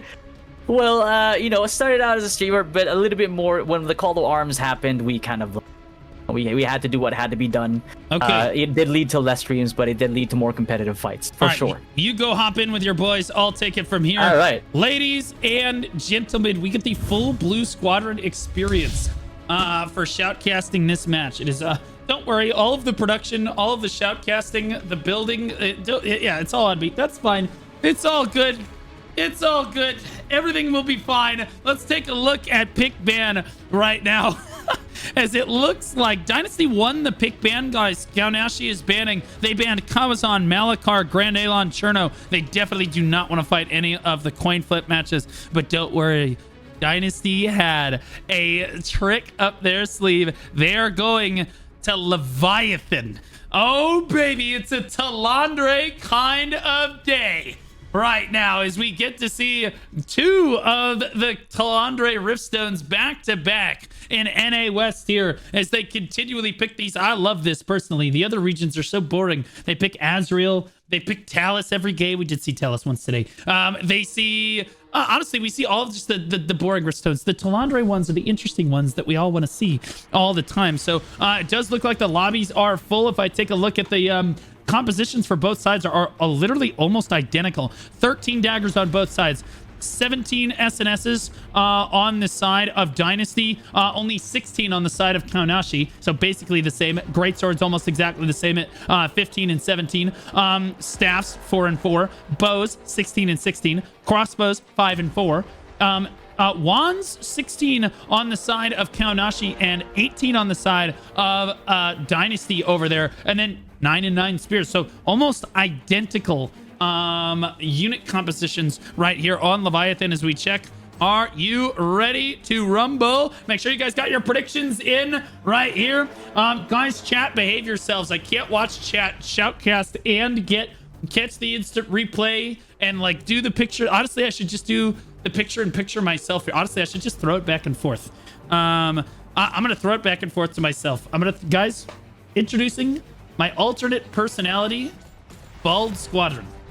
Okay, Blue Squadron and Bald Squadron gonna be casting this one here as we spawn in to Leviathan over here. Yeah, okay, so we spawn in Narnia over here, Bald. What are some of the things that you're looking for on this Riftstone? Well, first thing I'm looking for is this beautiful scenery that we see as we pan across. The developers have us, and that's normally where you fight on Leviathan. But interestingly enough, you come over to this ship, and Blue, do you know anything about the some of the terrain on the ship? Well, actually, I do, Bald. If you fall into the water and you have the shark morph, you actually swim faster than you do if you don't have a shark morph equipped. Well, Bald, don't you think that's kind of pay to win? Well, no, I don't think so, because there are free-to-play sharks that you can get in-game. But there is certainly a decent amount of pay to win in the game, and we all seem to be okay with it at this point. Blue, I'm going to throw it back to you here. Yes, it looks like we see the first kill feed of the lobby coming through on this one. It does look like we're seeing a lot of Dynasty in this feed. That shot calling on the side of LF,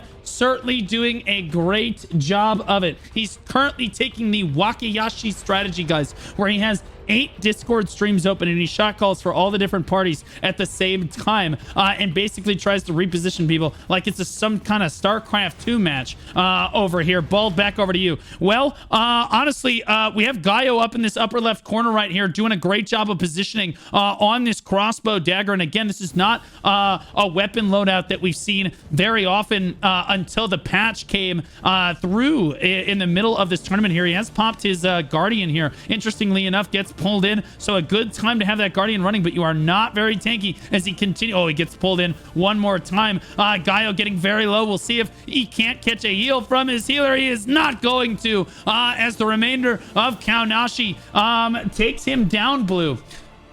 Right on, Bald. Let's take a look at the leaderboard very quickly as we start things off here. We have Wolf, Chinese characters, Mayumi, Fruit Loops, and Lucky coming in. Dynasty losing out Kaonashi at the top of the leaderboards here. We're seeing Wolf from Cat Cafe coming in at the top of the defeats there. We look like we got damage dealt just about 738,000 already for this character. I forget what that character means exactly, but the Asian character Fruit Loops in at number 2, though. The Cordy Crossbow is having a field day right now as Dynasty damage taken, not looking super great for them right now. The amount healed, though, Dynasty and Kaonashi are very back and forth in this one, as it is a very 50-50 fight. You can see people getting flipped into the water, and you see their shark morphs swimming a lot faster than the turtle morphs that we're seeing from some of the other people who may have forgotten to equip them, Bald. Yeah, as we look over here again, I'm trying to find the Cordy crossbow on the side of Kaonashi here, but it's very difficult to find him. Boba in the middle of everyone. You can see Boba still struggling right here to get things healthy. Oh my goodness. Honestly, that push off the edge just saved him. And maybe not me, though. Maybe didn't get out of my way. Thank you. He is stuck under the bridge, but I am not now. He stuck me under the bridge. Unbelievable, Blue. Yeah, I can't believe that would happen to you, Bald. What an inconsiderate loser that we see there. Pixie on the high ground right now on this Templar right here. SNS Wand doing what they can. But honestly, normally you see Templars trying to stand in the middle of everything. So I'm not sure why you would try to just stand on the high ground. Oh, it's because he has no gear on, Blue. Yeah, gear very important to go ahead and equip, especially if you're going to play tank in this matchup. But interestingly enough, Templar is a class that can be played with a fair amount of DPS. So hopefully maybe he's playing the DPS Curse Bond Templar that we've seen be very successful so far in this tournament. Gaio again on the deck of the ship here doing what they can. 54 seconds before the match basically gets started here. Well, honestly, the match is already underway, but the Riftstone is going to open up here in a moment, Blue. And I think that at the end of the day, I don't know who really has control. Yeah, it's a really close match right now. As we see here, if we look down at Marasha right now, doing their best to try to basically skirt the outside of this fight as a healer. Looking over here. Oh, Mayumi on the high ground just above him, but beautiful line of sight right here. And this is excellent positioning on this healer, on this low ground right here. As again, you keep yourself out of fighting position. Finally gets pulled in right there. A good pull on the side of Kaonashi to get him in, but he's desperately running for his life to try to get out of there once again. Looks like Kaonashi might be coming up with this. I see a lot more red health bars on the point as things begin to open up. 1 second on the clock. There's the boot or the Riftstone, and it's Shrimp Tail going for the initial cap right now. Bald out of nowhere. Is he gonna get it? Yeah, it's Kaonashi on the board first. Yeah, Kaonashi getting out on the first one of this one, and I don't see a whole lot of Dynasty members, as I think they may have backing up. I bet LF is looking for a regroup right now as they scroll around. If you could keep your camera on the Riftstone proper so that we can see what happens there, Bald, that would be great. Or don't. Nobody cares. You don't listen to me anyway. As it were. It looks like there's fights going on all over the place, and it looks like, again, Dynasty doing what they can, but really struggling to get on the Riftstone right now as Kaonashi takes a dominating stance on the Riftstone. Bald, I just gotta say today that you look particularly beautiful, despite the blotchy face that people have talked about off stream behind your back. Well, thanks, Blue. I really appreciate you. You seem like a pretty stand-up guy. And honestly, if I do say you've lost a lot of weight, would you start working out like 7-8 weeks ago? Yeah, it was actually like 7 weeks ago or so. It's about 6 workouts a week. I can't wait to work out later tonight. We've been really kicking it, keeping it under 2,000 calories a day. Wow, Blue, that's really impressive. Thanks for sharing that there. I didn't mean to glaze you too hard. It's not a problem, Bald. Nobody ever seems to notice, despite the fact that I'm getting bigger than the gym can even handle. In about 4 weeks, I'll probably be able to lift the entire gym at the same time. We look over here at Fat Girl. Very difficult to miss as they take up most of your screen. At the same time, Bald, on this healer over here, trying to stand it again. On the outside of this fight, Dynasty starts to rally. On the outside of this one, they start managing to get people, more and more people, on the stone at the same time as Dynasty, again, 38 people on the stone against Kaonashi's 22, but the percentages that they have still not initiated right now. Fogo is going to go for his first cap on this one, gets interrupted again. The front line from Kaonashi is really showing up, Bald. Yeah, absolutely it is. As we look at this one, again, only 12 people for Kaonashi. It looks like Dynasty's strategy, LF really rallying his boys onto the point right now, doing a great job of making sure he micromanages each and every one of those static parties to be exactly where they need to be at all points in time. 30 people on the point, but their front line is just coming up short. Fogo's going to go for another interact there on the other side. He's just out of camera view right now. Rampart's trying to help him out, gets interrupted one more time. Kaonashi at 30% right now with 17 and a half minutes left to go. This is going to be a long match, Blue. Yeah, let's take a quick look at the leaderboards right now as we look over at Cat Cafe's Wolf. I'm not actually sure which team he's playing for, as this is an alliance kill right now. Kaonashi's Yuza. It looks like Kaonashi leading dominantly on the leaderboards with the top Dynasty members down there at the bottom, but Dynasty only just took over right now. Damage dealt 1.9 million for Fruit Loops right here, with Wolf down at 1.8 and then 1.6 million for Chinese characters. Lucky coming in at number 4. Again, Cat Cafe and Kaonashi coming up big for their alliance right now. It looks like Kaonashi basically just dominating across the board. On the important tab, we see Kaonashi healers start to dominate, and this is why I've been locked onto them the entire time, Bald. If you think that you can find one real quick that we can all lock onto. Yeah, I found Wakapak over here. Thanks, Blue. I found Wakapak over here, and now he's again in yet another perfect position for his guild right now as he continually runs around and tries to keep himself from being the center of attention all the time, just like you seem to be.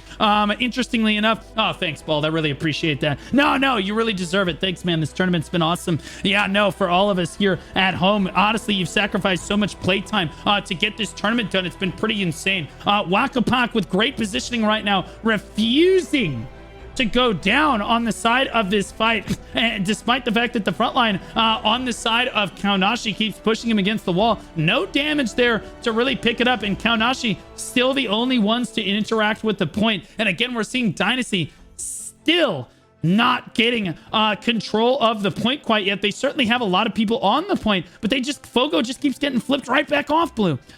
Yeah, he does. He's just moving right across there. He's trying to get back and interact with the stone. He just keeps getting flipped over the soldier one more time. Is this going to be the moment we've been waiting for? Goku Sin manages to interact with the stone, and finally, Dynasty is on the board in this match. 6% and now falling because they get the interact with the stone, but it costs them dearly. It costs them everything, as Thanos would say. It looks like 30 people rally strong for Kaonashi on the point as Dynasty just can't get the members. They finally interact with the point. They're going to get knocked off again here, Bald. Oh, yeah, it's just not looking good here on the side of Dynasty, doing a great job trying to keep themselves in this fight. Detroit, I assume he's from Detroit, going down over there on the side of the fight. Lotus on this side as well. And again, that consistently, I can always point out the healers in the best position, and it is always the Dynasty healers, Blue. Yeah, I've been saying that since the beginning. I'm glad that we agree on this particular issue. Band KN2 down here on a crossbow dagger. We'll see if he can get any damage down for Kaonashi. Gets pulled in. This is not where you want to be. Gets Cordy spun on and immediately blown away on the side of Kaonashi right there. On the side of Dynasty, rather. Actually, that was Kaonashi. And Dynasty battles back the other way. honestly, I'm not sure if Dynasty's going to have enough time to pick this one up, depending on how long it's been since Kaonashi actually, like, honestly, how long it's taken them almost 7 minutes now to cap this stone. It's certainly going to take them a little over 7 minutes to cap this stone. That means if Dynasty wants to initiate a cap the other way, it's going to take them 7 to 8 minutes to cap it back the other way, slowly but surely. We saw this is what happened to Waka Clan previously in the tournament here. Sorry about that, Blue. I was just going to go ahead and take a drink. Honestly, I think it was Bald talking. Who gives a shit at this point? Dynasty versus Kaonashi rages on the point right now as we see both teams doing a great job of trying to keep the kill feed very, very active right now. Again, no one is really grouping up outside the point. Dynasty seems to have advantage with 36 members on the point. Kaonashi needs a big kill feed back the other way. It looks like, again, the Corny crossbow may have played for Cat Cafe earlier in the tournament. I'm going to have my tournament directors actually check that. If that is the case, we're going to have to disqualify their win here today. I need to make sure that Cat Cafe, that particular person did not play for Cat Cafe earlier in the tournament at all here. Hopefully, for the sake of Dynasty, we don't see that on this one. Is, again, you're not allowed to play and field multiple players from the same alliance. You can only play for one team over the course of the entire tournament. I'm not sure if they have actually been playing. I'm going to have to go back and double check the Cat Cafe. I'll have my tournament directors do that. I need them right now. Malta and Lucy, I need you to go back and check the records and see who Cat Cafe's Cordies were in their match, because I will just flat out disqualify them right now if that needs to be the case. But Dynasty doing their best to battle this back. Right now, Kaonashi did not manage to get their cap off. They were at 82%, and now it's Dynasty on top of this one. Dynasty, honestly, in a dominating position as Tabula gets wiped off the look how many Dynasty members are on the point and now controlling this choke point right here. Dynasty doing a really, really solid job of making sure they control this. They have 2 times as many people on the point. Look at the percentage. That means their percentage is climbing 2 times as fast, and Kaonashi is losing percentage 2 times as fast. Look how quickly we're seeing Dynasty climb up right now with only 10 members of Kaonashi on the point. I'm not sure that they're going to be able to pull this one back right now. Let's take a look at this one. This is getting very, very close right now as we're seeing Dynasty try to throttle their way back into this match at the 11-minute mark. Finally, Kaonashi manages to rally 22 more members back onto the point as Dynasty desperately tries to keep control. Now we're at 32 Kaonashi members as, again, the percentage is nail-bitingly close. We might not even see a guild cap the stone this time, Blue. Thanks, Bald. Appreciate you. Yeah, we might not see this. For the first time in tournament history, we might have to award the winner the higher percentage at the end of time, basically, at the end of this one, because honestly, the percentages, we're at 70%. It's been just about 10 minutes, but they've been hovering that 70% mark for the last, like, 5 minutes at this point. It does look like Kaonashi might just be able to hold on to this one. 72% and starting to climb, inching, clawing their way forward. But Dynasty is trying to get their statics onto the point. I'm not sure just how effective their static parties are actually going to be, or how effective LF shot calling is, when right now all LF can really do is, guys, I need you to win. Guys, I need you to win. Get on the point. I need you to win. Everybody just win right now. Everybody just start winning. It's very difficult to shot call this because you don't see any fighting going on really off the point. You see everybody streaming into the point, trying to dive onto it from both sides right now. Ninefall kind of griefing on the outside, but I'll be honest with you, this Spellblade, this guy might be also gaming. I'm not going to give him too hard of a time. He could absolutely be gaming. Let's see where he's at on the damage dealt here.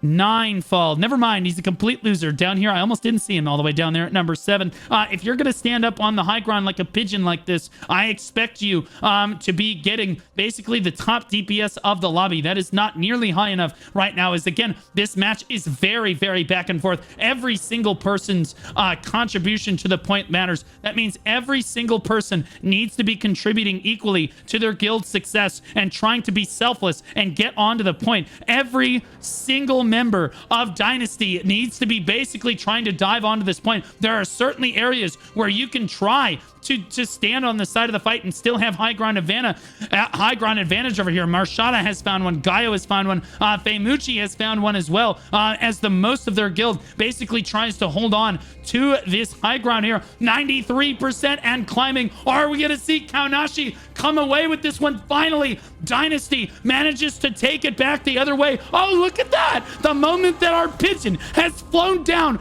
to greet us and pick up a breadcrumb in the park and contribute to the overall contribution on the stone, they suddenly start winning. What an actual concept that we are seeing coming down for Dynasty right here as he catches another heal from his healer. Interestingly enough, you can get healed when you are closer to your healer as well. It's almost like, Blue, you've done this for a lot of years.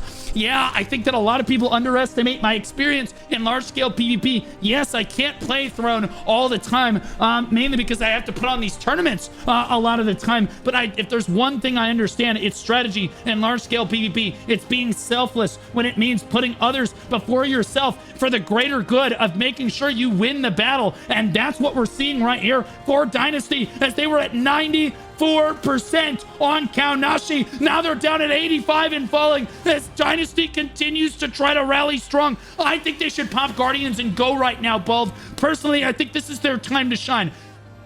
Yeah, right now, but I think that, thank you, Blue. I think that right at this moment, Kaonashi trying to rally back onto the stone with 26 people only on the stone for Dynasty right now. Dynasty doing what they can, but this is a critical moment for them. They can't allow Control to slip back the other way for even a moment. I think that those Guardians and Remedies would be a great difference maker right here as we see Fat Girl holding down this entire choke by herself. No one can get around her morbid obesity. And finally, we're seeing this is why you don't want to fat shame people, guys, is being fat can be a good thing. You basically can keep the entire enemy guild from getting through a choke point all by yourself with just the sheer amount of lard coming off your sides. They just can't push through right here. And Fat Girl perfectly positioned on that healer on the side of Dynasty. Caesar over here trying to just pull people off the edge repeatedly, being as annoying as possible. Somehow Ninefall has found the only spot on the thank you. Get in and contribute, you absolute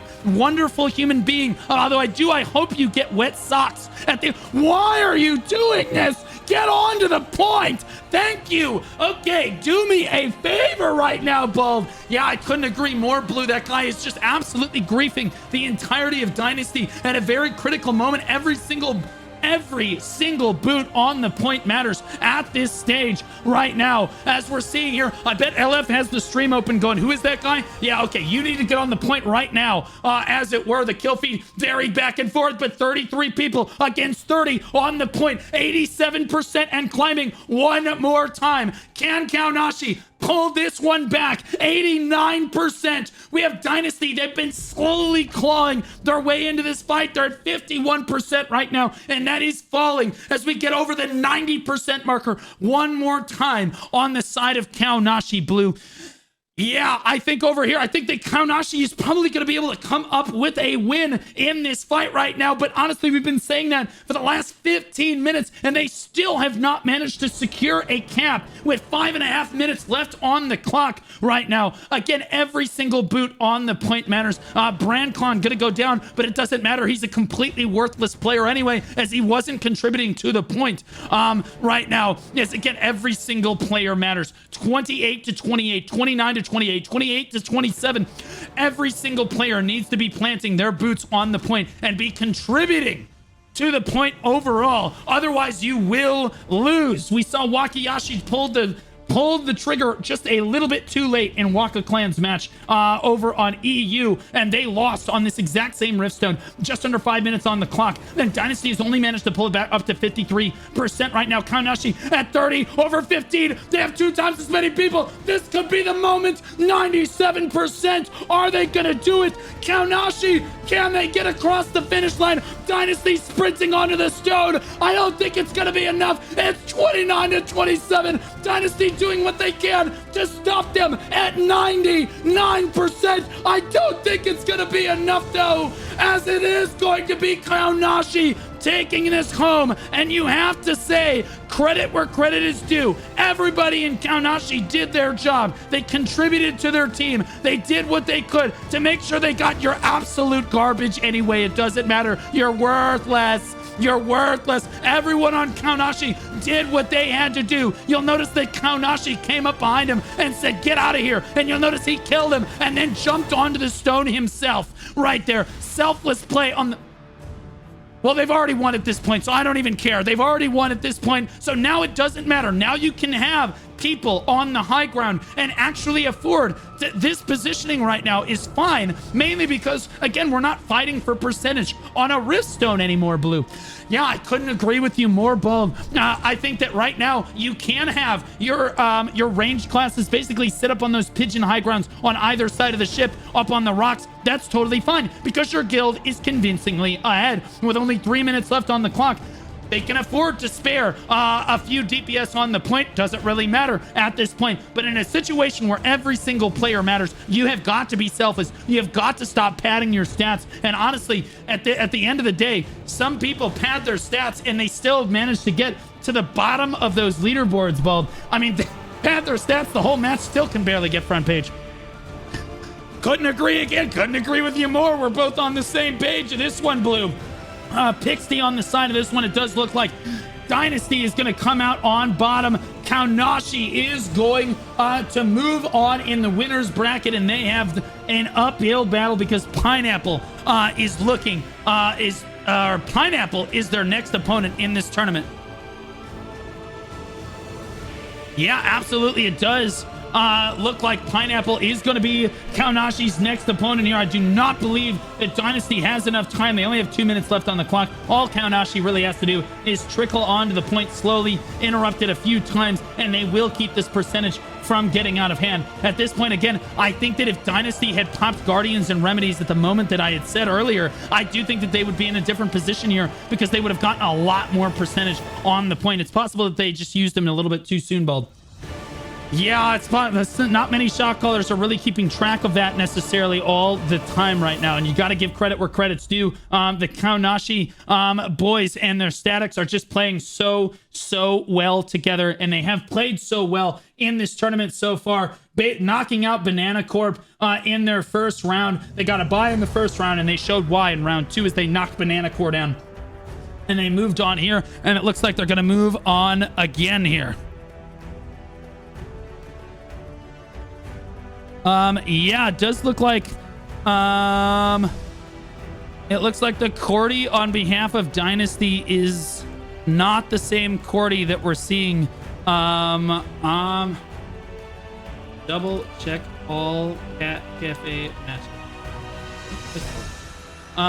We're going to double check the other Cat Cafe matches, but my tournament directors are saying, that this, particular Cat Cafe member has not actually been a Cordy spinner in the tournament so far here, so I'm gonna go ahead and trust them on this one, but that is okay. It does look like the Dynasty is gonna take this one all the way to the finish line here, but it's just not gonna be enough as Kaonashi has let their foot a little bit off the grass pedal. And again, this is good positioning now out of Raffioli and Brandclon right now. And again, if anybody was up on this high ground, I wouldn't mind it so much right now because it's not as stressful a situation.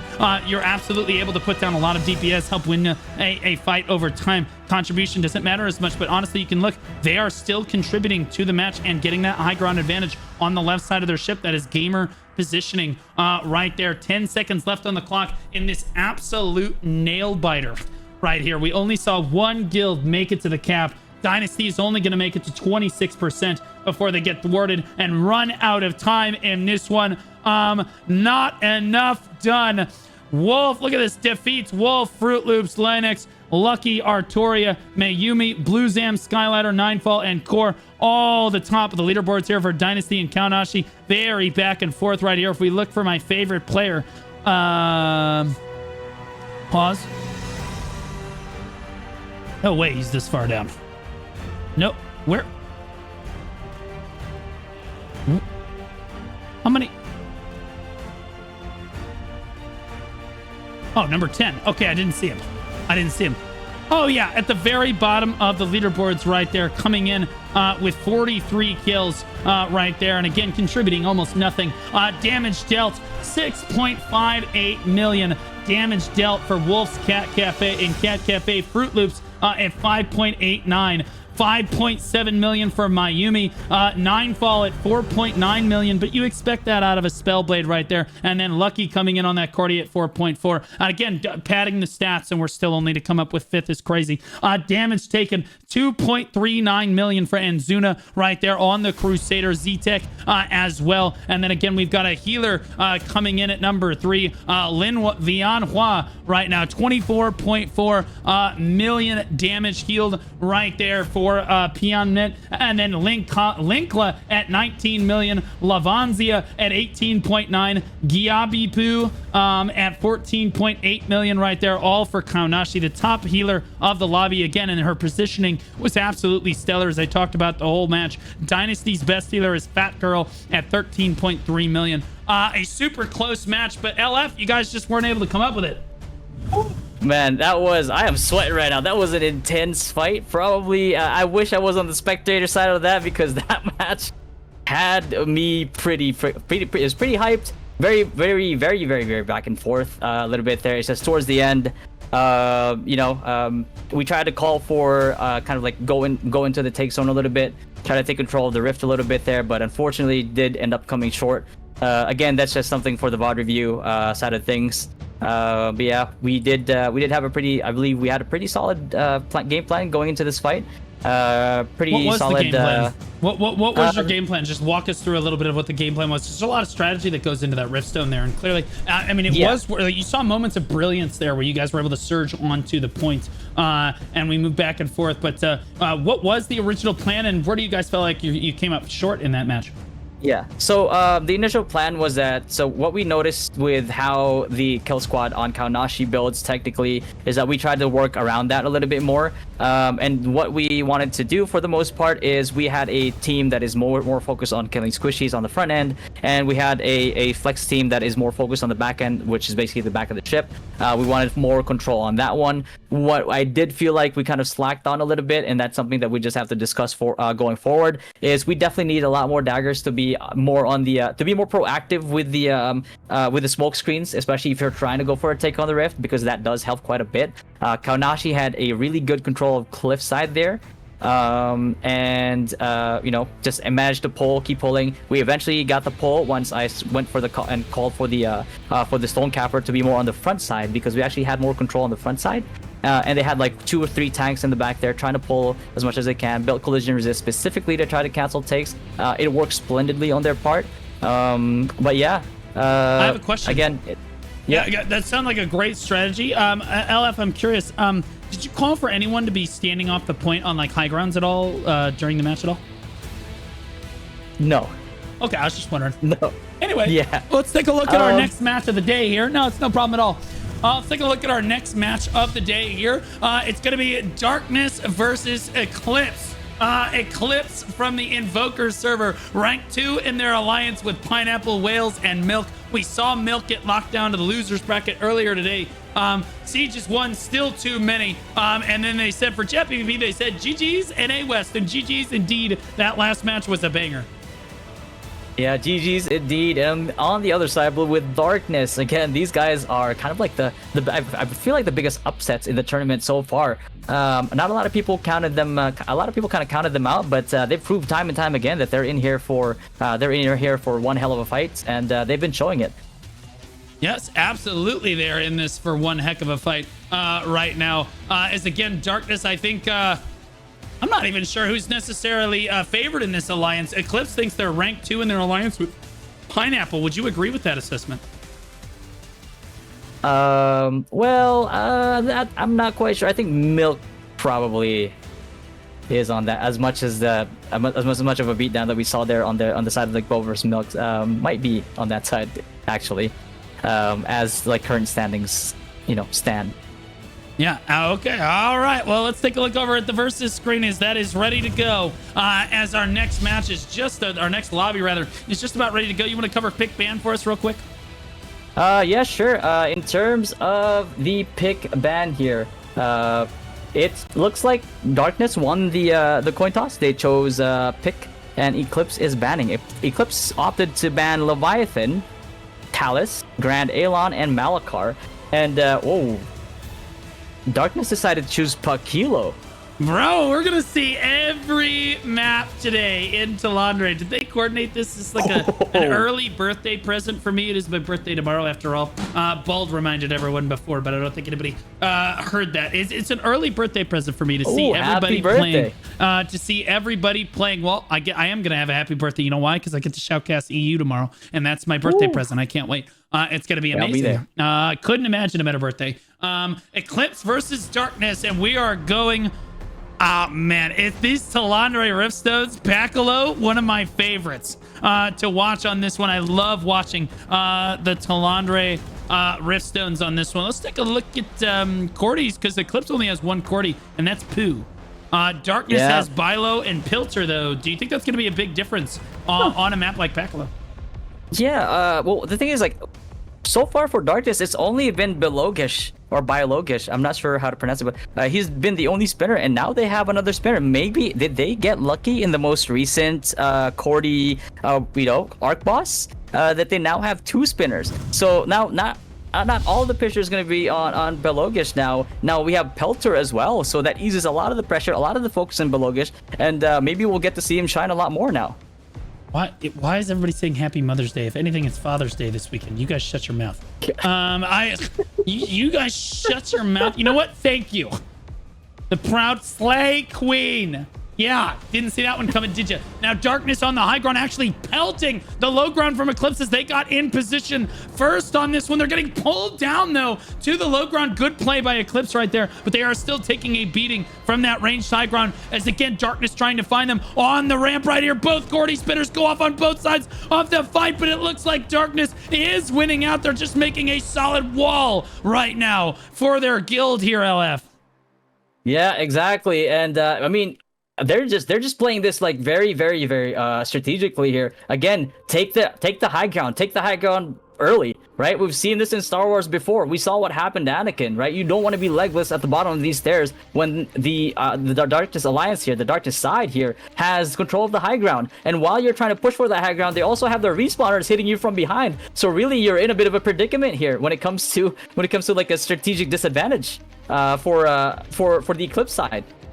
It absolutely does, and I think that, again, we're not even seeing them approach from a different angle here. There's not very many flankers coming around on the side of Eclipse. It is really just this one. We're just going to run up the stairs and keep taking the Cordy spins to the face, but you know what? It is working. You see them. They are starting to make headway right now as Eclipse starts to move onto the stone. It looks like Darkness is starting to lose out on a little bit of their control here as we are in for a match. It looks like the elevator has been lowered now. Interestingly enough, guys, this elevator goes up and down based on who controls this lever right here, so you can control this high ground. And we see Foriclor basically firing away from this high ground right now on this Liberator. Again, I don't know how I feel about a Liberator on a high ground, but you know what? It is what it is. Darkness continues to flood onto the stone as they continue to gain ground. They're just trying to push the fight forcefully all the way back to the stone, LF. And you know, seeing as it was actually Darkness that picked this map, I do kind of think that they have some sort of strategy on this one, but I don't really see them taking another pathway. I'm not seeing people going over from like Portal 3 and hooking up and kind of pitoning up and flying up onto the high ground here. Maybe just a few members, one or two that I see, but for the most part, Biologish I'm seeing is getting pretty focused here on the side of Eclipse. I'm following him right now on my screen, and he's looking for an opportunity. He spins on the rift himself. Actually gets quite about 5-6 people on that single spin as he's about to go down, and he doesn't go down. Thankfully for his healers, he's able to stay on the rift itself here. 1 minute and 44 seconds. That is the type of spin that you want to see from your Cordy spinners, and that's only Biologish so far. Remember, they also have Pelter now as well, Blue. So they're gonna have that second Cordy spinner. Hopefully, Biologish has taught him exactly how to perform the way that he does, because if he does the same, if not even half the performance that Biologish has throughout this whole tournament, this small area take zone here on the Riftstone itself is going to be Darkness territory. And again, as they say, Darkness and coming in the form of some Cordy crossbows. Yeah, it absolutely is. Beautiful perspective right there. Thank you for that. And again, all of the I'm kind of thankful as a spectator. We're seeing all of the fighting right here. 1 minute before we initiate this fight. And oh, beautiful high ground advantage. Oh my goodness, they even pulled him, and they can't pull him over this lip right here. So great positioning for Nth right here on this Spellblade. pumping down so much damage down onto the Darkness members as they try to stop Eclipse from flooding onto the stone. But Eclipse has basically gotten through at this point now. Oh, finally does get pulled off. And oh, what a great pull down to the low ground, all the way down there to the Shadow Realm. With 36 seconds left on the clock, let's take a look at the leaderboards very quickly right now. We look at Jackie Everlast, Pooh, and Sis right now. The top 4 of the lobby, Spear, Daggers, and Accordies coming in big for their team right now. Eclipse certainly leading on damage dealt as well, but certainly some Darkness members working their way up this one.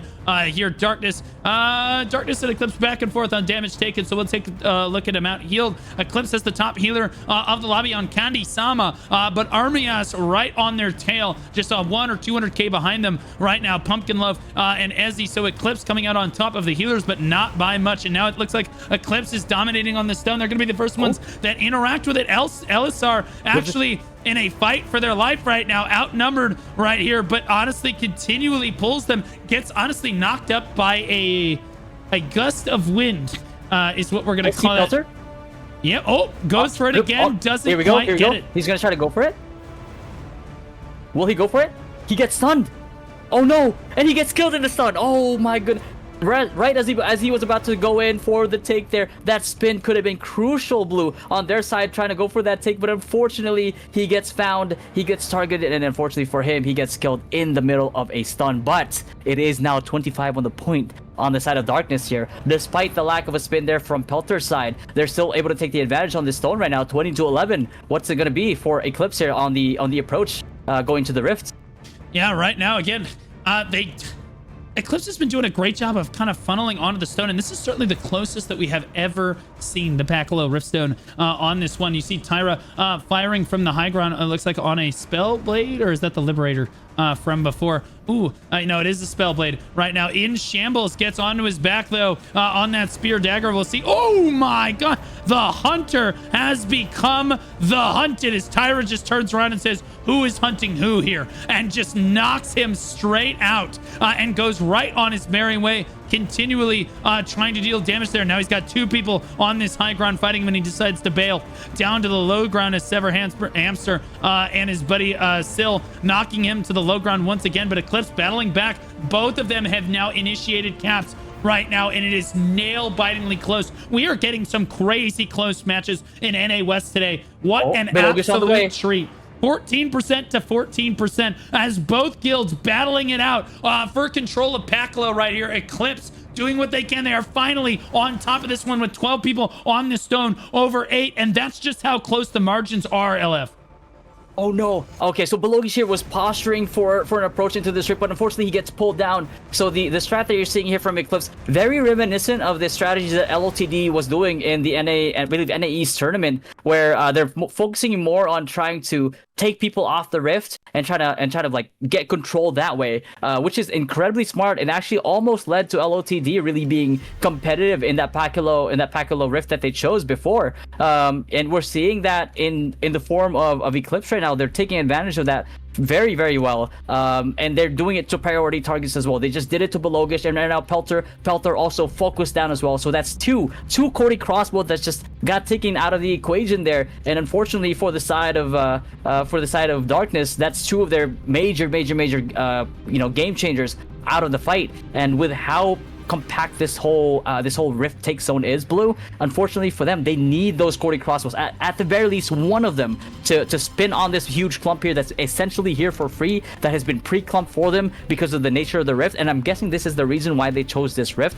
is because of that reason. It's because of ease. It's very, very easy to swing this fight in their favor with now both of their spinners in the game. But yeah, so far Eclipse doing a very, very good job of pulling them off the Rift or focusing down the Cody crossbows. Yeah, you definitely need to see a lot more support, a lot more support on the side of these Cody crossbows so they can do their thing. Otherwise, without the wind in their backs, they just can't move forward.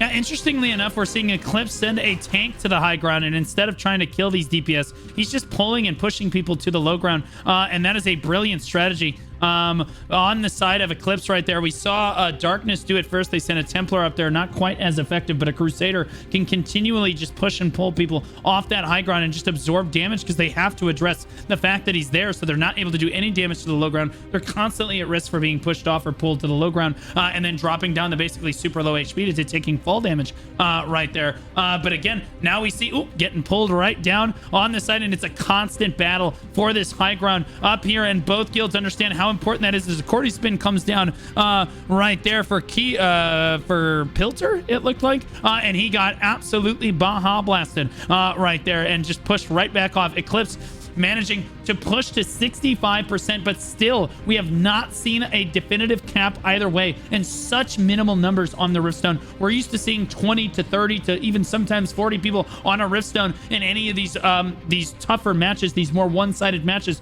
This one you're seeing 12, 11, 8, 13 people on the point. This is a scrappy fight. This is a fight where your statics really need to be overperforming and playing with one another, as we see a huge swell onto the point with a lot of Darkness members to swing this back the other day, or other way, LF. Yeah.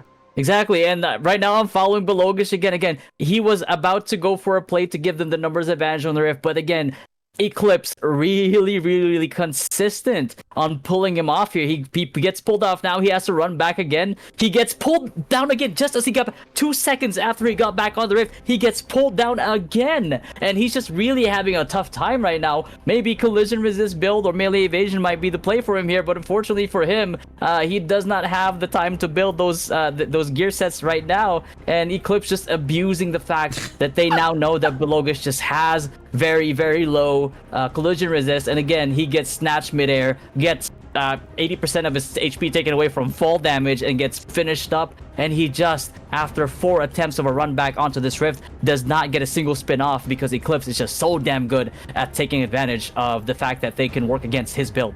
Yeah, and Bilgo right there, Bilgovish, we're called Bilo right there doing his best. You can almost hear the comms. He's just like, okay, this is gonna be a big spin. Oh baby, this one's going. Okay, hold on, let me just get a run. Okay, this one's gonna be a big son of a, and then he gets back up there again, and then they one shot, and then on the other side, you see the static locking him down on the side of Eclipse consistently. I'm gonna pull him again.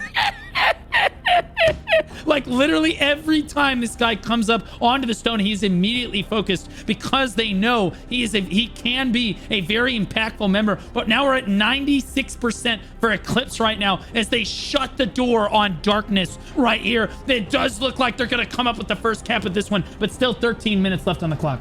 Yeah, exactly, Blue. I'm really trying my best to get you a perspective of a massive Cordy spin here from the side of Darkness, but unfortunately, every single attempt has been a failed attempt. I have the clown music kind of like it's like playing in the back of my head right now, but he's just not able to do it, Blue. It's just every single time he flies up, he gets snatched from the air. No air force here, and again he gets snatched again and gets put down onto the low ground again, over and over, and he just cannot catch a break. He just cannot get this impactful play that his guild needs, because again Eclipse is just so good at abusing him. They have him marked, they have him seen, so it's either a pull down to the low ground or he's getting killed on the way in, just like he did right now, and he has not gotten a single spin in the past 5 minutes because he just can't. Yeah, I can already hear the chat PvP after the match. I can totally hear Darkness coming out like, man, Eclipse really controlled. You guys really controlled our Cordy crossbows. Good fight. And then on the other side, you hear Eclipse go, you guys had Cordys?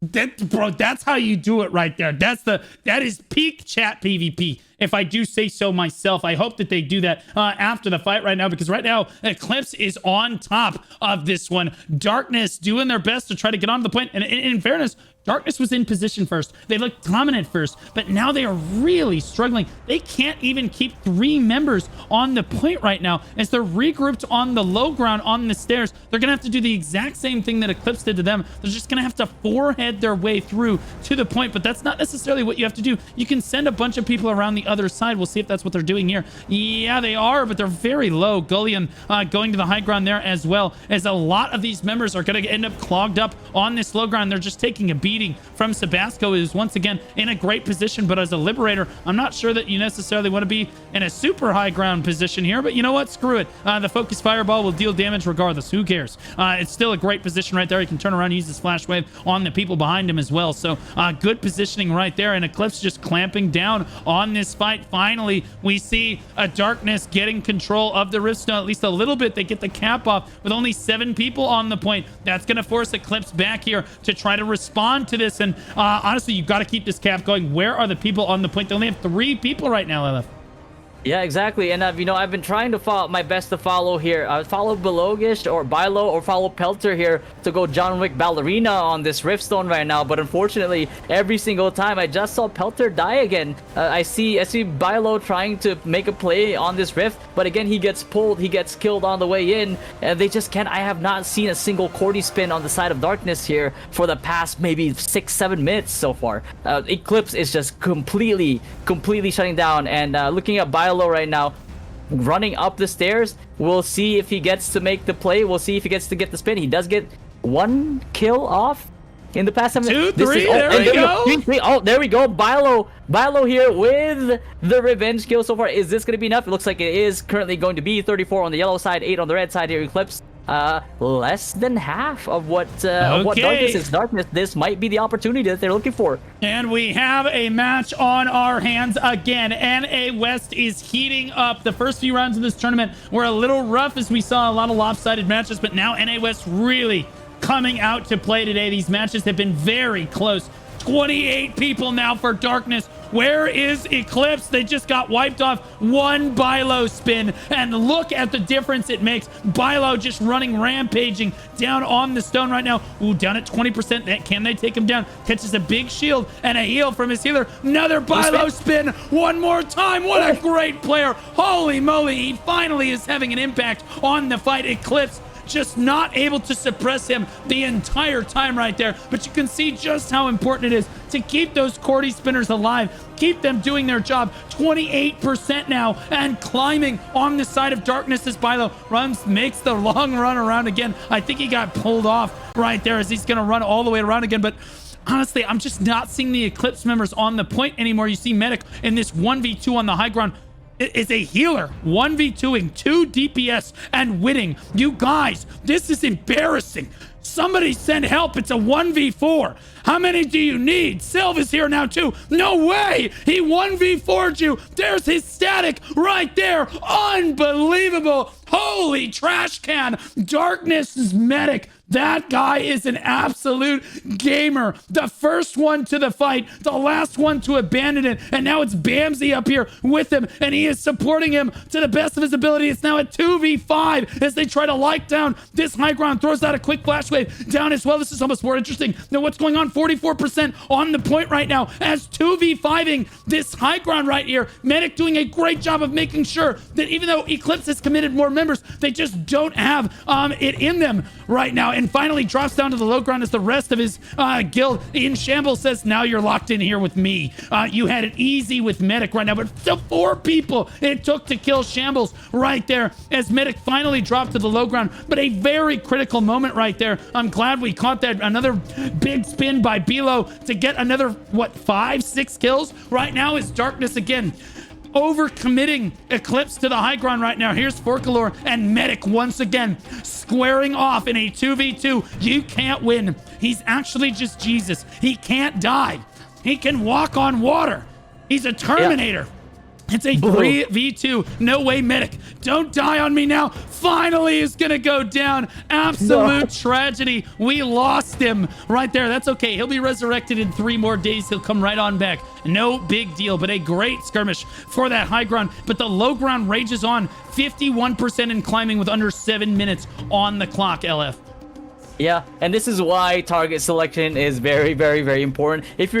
if you're up there with Medic from Adobo Nation with a very well seasoned 1v4 essentially, and he's keeping 4 people off the rift with just being him up there, and he didn't even die is the biggest thing. And as we look over to the rift, we saw a Cordy on Cordy crime happening here as Pelter takes down Pooh, and Pelter finally getting the spin on the rift, the crucial spins. And Blue, you have to realize right now, 6 minutes left on the clock.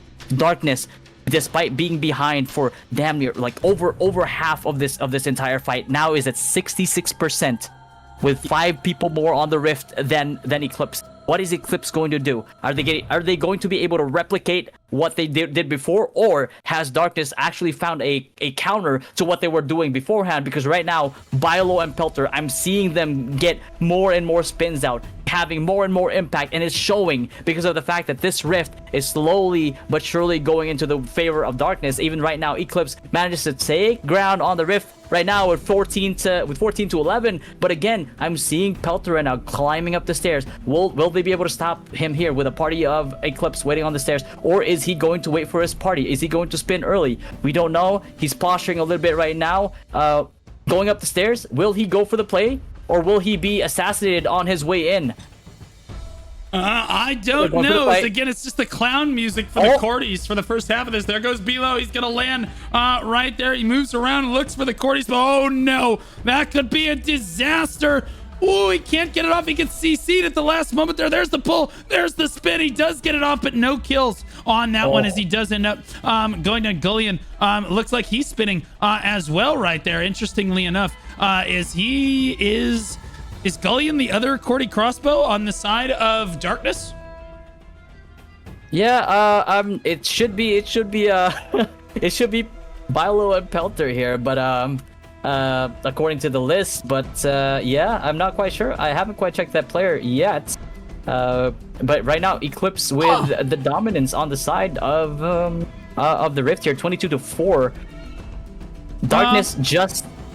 What was that player's name? I just shouted out a Gullion right there. Let's see. Let's see. Now I'm curious. Is he running a Cordy? No, he's running Burkant Spineflower crossbows. This is the budget. Legal. Mom, can we have Cordy crossbows? No, we have Cordy crossbows at home.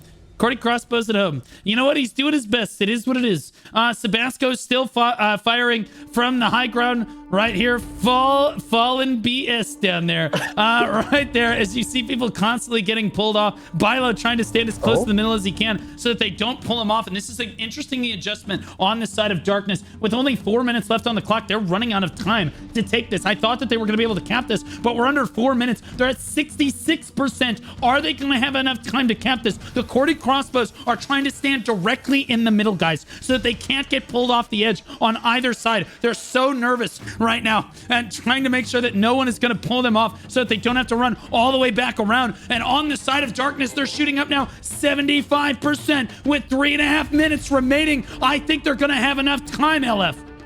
It definitely is more than enough time. 11% left to go with 3 minutes on the clock.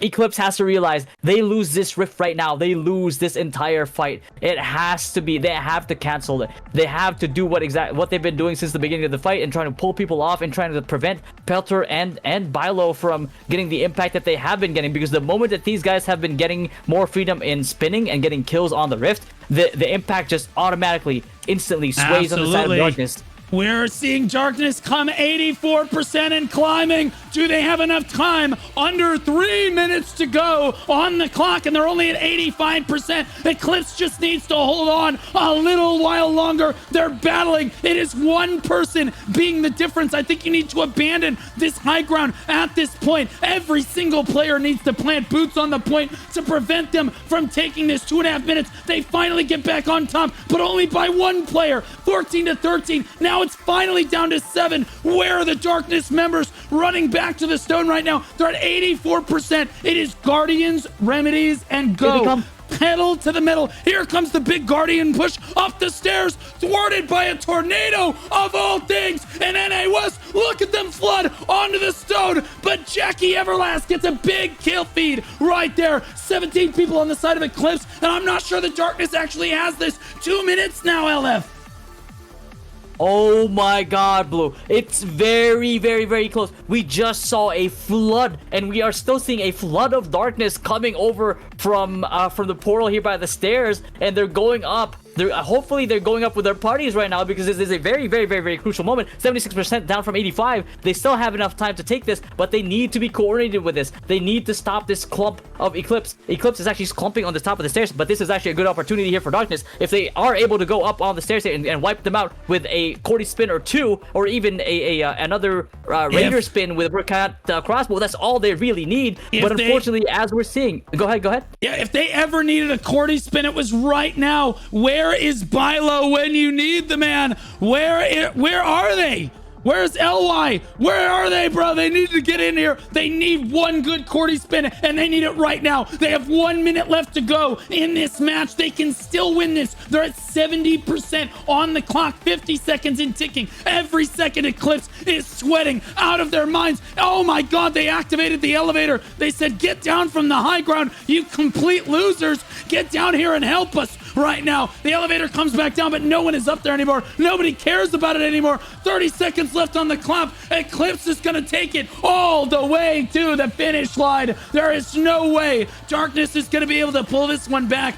It looked surely like they were going to be able to reverse cap this. They got complacent. They have one more Cordy than their opponents. Remember, this is a 2v1 Cordy situation, and Pooh is coming out on top for his guild, and a Cordy-rich environment stone. It does look like it will be Eclipse all the way across the finish line. They will thwart Darkness in the losers bracket. We will not see Darkness again in this tournament. They went out with a bang. Jackie Everlast, 83 kills on the board for his guild, 67 for Pooh. Like I said, we looked at the corny crossbows on the side of Darkness. We did not talk about Pooh very much. That is the only Cordy spinner in Eclipse, and as it turns out, he has more fingers than both of the enemy Cordy crossbow players put together, and at the end of the day, that is what matters. What an absolute gamer.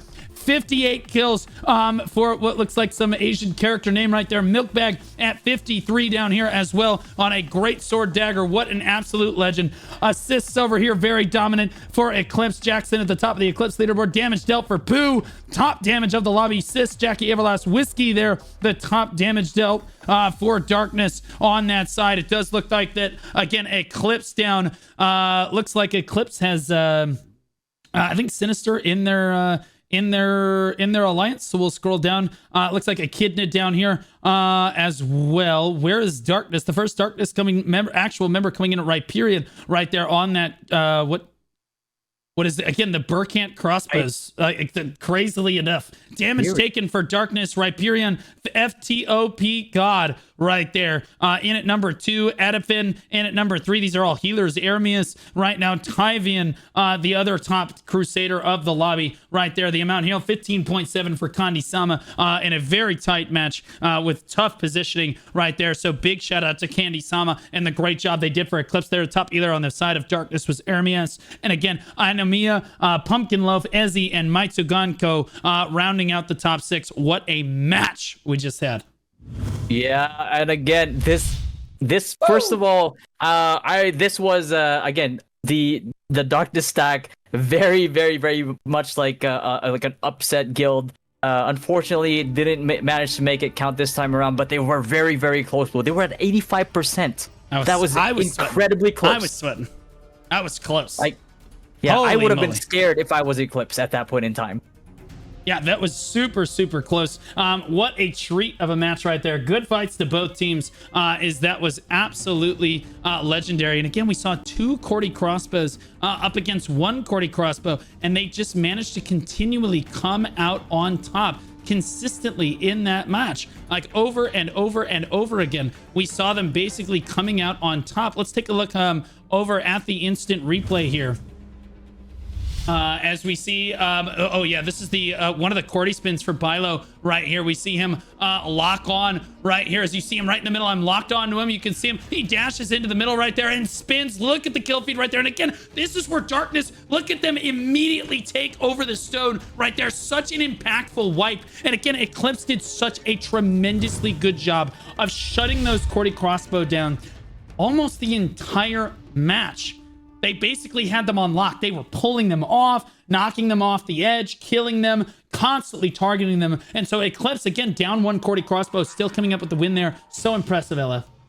Yeah, I think Darkness did end up kind of over investing a little bit on the Raiders here. 2 Cordys is more than enough. Again, every type of spinner needs a party behind them. So like if you only have nothing but majority of Raiders, if those Raiders don't have parties built behind them, they're not going to be as effective, especially without a Cordy. So I think in a scenario like this, they would have been better off maybe having a spear dagger on there, or maybe even a spell blade with a staff dag. It would be a lot better than trying to just pile on like a bunch of Raiders.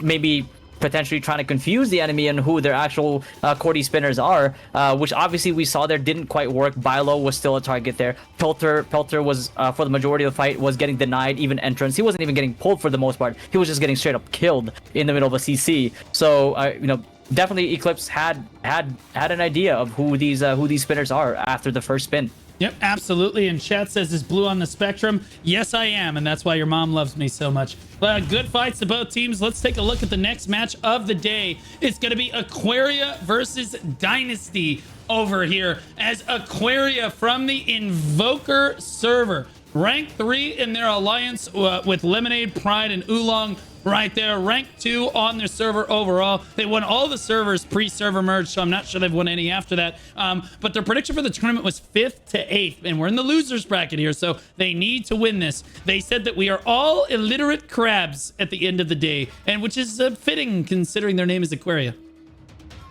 Yeah, and on the side of Dynasty here, I mean, we saw us in the previous match before. I wish I was there to spectate it. Maybe I'll get to enjoy it after the VOD has been uploaded for the tournament. But yeah, it was one hell of a fight. And as you can see, you're gonna have to leave me again, aren't you? No. Okay, so here is my statement right now. I am confident enough in my guild that in this fight against Aquaria, they will not need me as a shot caller. Okay, that's my chat PvP. You're trolling. Okay, so you are literally chat. Okay, all right, dude. If they lose, if you bounce out mid call and they lose, it is going to be a disaster. I just want you to know I'm gonna farm you very publicly. If you lose and you go in the middle of the match to go shot call them, I will farm you super hard. Okay, and that is the risk you take when you chat PvP against Aquaria like this. Okay, so honestly, all right, I'll let you cover pick ban then as we move over to the versus screen here. All right, so pick ban Aquaria actually won this one, and Dynasty decided to Aquaria went for the pick, and Dynasty's going for the ban. Dynasty decided to ban Azrael, Daigon, Pakilo, and Manticus, and Aquaria, surprisingly, probably trying to trigger PTSD a little bit, decided to pick Leviathan against Dynasty. I mean, they are Aquaria. There's a lot of mud water in here, so who knows? PTSD is crazy. We saw this strategy against NA East on Saturday. We saw Villainous pick the same. So Corrupt lost their first match. They were knocked to the losers bracket, had to play again. They lost on Kawazan. And so Villainous thought, oh, they don't know how to play against Kawazan. We're going to pick this against them. But what they didn't understand is that Corrupt always just watches all of their replays to see what they could have done better. Corrupt came out and just absolutely Baja blasted them with strategy in the next round of that tournament there. So now we're seeing Aquaria try the same thing. They're saying Dynasty lost on this map, and we're going to see them try one more time to try to win this one. And you are so confident on the same map that you just lost on, they'll be able to pull this one back. Yep, exactly. I mean, I have confidence in my boys to know that every loss is a learning experience. We know exactly what we messed up on in that fight, and carrying it on to this fight, I think this is more of a disadvantage for Aquaria than it is a disadvantage for Dynasty. We gonna learn today, as it were. Either way, Aquaria has had a great run through the tournament so far on this one as we spawn into Leviathan. Yeah, it is Leviathan. Oh my god, bro. It's been a long tournament right now. I got disoriented. I saw Cordy. I was like, wait, it spawns you like the wrong way, and then you have to pan all the way across the Riftstone. So yeah, so are they gonna approach it with the same strategy they did last time now that they know it so well?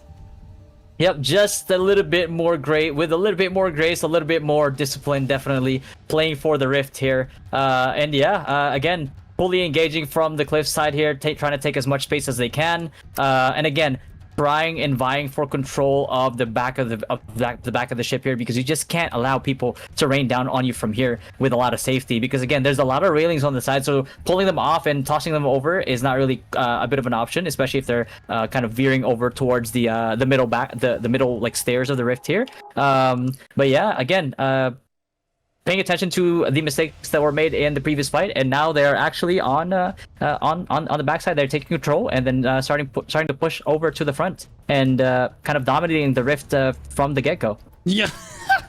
Kaij there just said throw.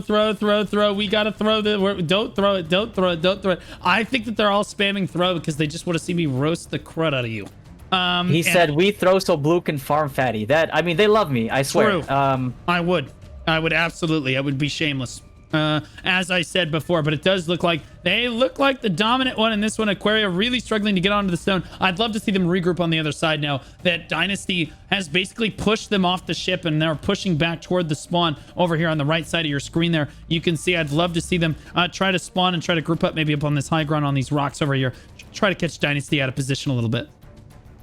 Yeah, exactly. And on the side of Dynasty here, showing dominance right away. And there's a reason why I have confidence in these boys, and that's because I know each and every one of them is at the end of the day one of the best players in NA West. Again, but these top fights, the slightest mistake can really get you grounded and really humble you with a loss. And in terms of like discipline towards the Rift, 2 minutes and 30 seconds, they have time to play around, but they know for a fact that as soon as the rift starts, they're probably gonna go back, probably gonna go for a take, or maybe they could throw and get way more content that way out of me. I don't know. I'm a little bit scared, Blue. I mean, I might just have to leave you for a little bit. You put way too much trust in your sheep. I'll be honest with you. I don't trust them for a second over here as they continually push Aquaria all the way back up towards the spawn on this ramp up here. Aquarium very much so struggling to get this regroup down again. I'd love to see them regroup and try to push something other than this ramp here, but again, they have not tried anything. As I look over here, I'll go ahead and give your perspective so everyone can still see what's going on the fight. I pan around the riftstone. I don't see anyone. Finally, there's an Aquaria member, or no, it's a Dynasty member. I guess checking to see if any of Aquaria was going to spawn on the other side, but maybe it's just that they're illiterate crabs, as they said before. They don't know to spawn over there. Yeah, that might very well be true. Unfortunately, if you don't know words, you probably don't know numbers either. And regardless of like what portal they're going in from, well, looks like portal 3 with a minute and 18 seconds. Again, portal 3 is one of the closest portals that you can take in Leviathan. One being the more optimal one, because it's a bit, even though it does require a bit of flying, it is the closest one that you can get to the ship with invulnerability still until you get that hookup. But yeah, Aquaria opting for portal 3, the more safer side here, the less hookup, and not really opting for the fly down onto the rift. Maybe they change it up in the last second here, and that's why you see the scouting happening. But that might be a strategy that they're going for. Okay. And that might be why you're seeing scouts. All right, so let's have a little fun with this, LF. Who's your favorite DPS player in the guild, and why? Where are they? Show me. Who's the best DPS player in your guild? The best DPS, who glazes me the most? Let's see. There's a lot. I don't understand why 9 was not literally immediately out of your mouth. Why would you not immediately say 9? He's such a great player. Ninefall over here has been playing his heart out in this tournament. This poor guy just constantly being ridiculed all the time. Just trying to pad his stats, and all for you, and you can't even give him the light of day. Yeah, no, it's a notice me senpai angle here, but unfortunately, I did take notice. You said who? And I mean, the only, I guess maybe the only comment that I have right now is that's gonna be a VOD. Well, here's the deal. Okay, I will specify. It is totally okay to stand on high grounds and pigeon like that when the point is not like under immediate contest, right? Like you don't need the point like right now.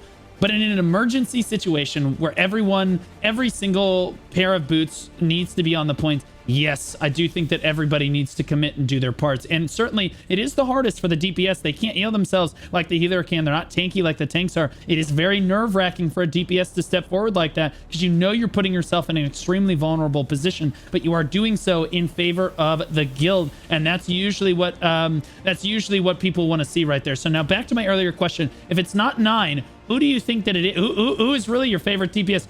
Overall, just be honest, not necessarily who glazes you. Who do you think is who's your best static?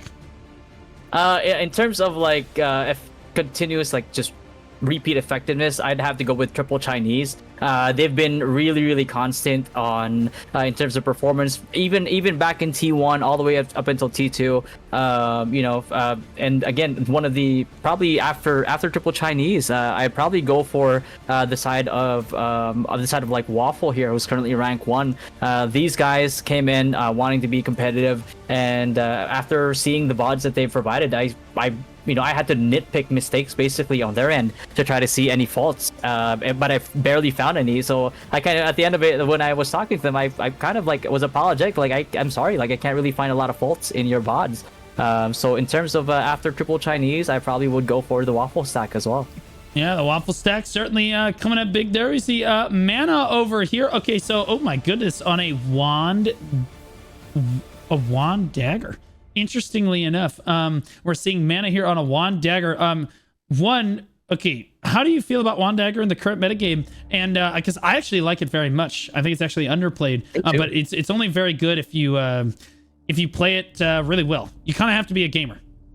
Yeah, absolutely. I mean, it's incredibly effective. Like at the end of the day, it still goes to Devo, right? And the best like Curse Bomb build in terms of like damage output still is pretty much Wand Dagger. It's still Dark Blighter, right? And Mana has, even though actually, quick like tidbit here, he very recently rerolled into it, and we were a little bit doubtful at first, but once I saw the performance, I was like, you know what, stick to it. And again, he has not disappointed. I know that in terms of metrics, we look at the stats, but I have certain individuals in the guild that I have assigned specifically as Cordy killers. That's their only job, that's their only focus, and I tell them right every time that we go into these fights that I don't care about your kills, I don't care about your damage dealt. All I know is that you're killing these Cordy crossbows, and if I see that in the VOD, that's all I care about. I don't care how low it is.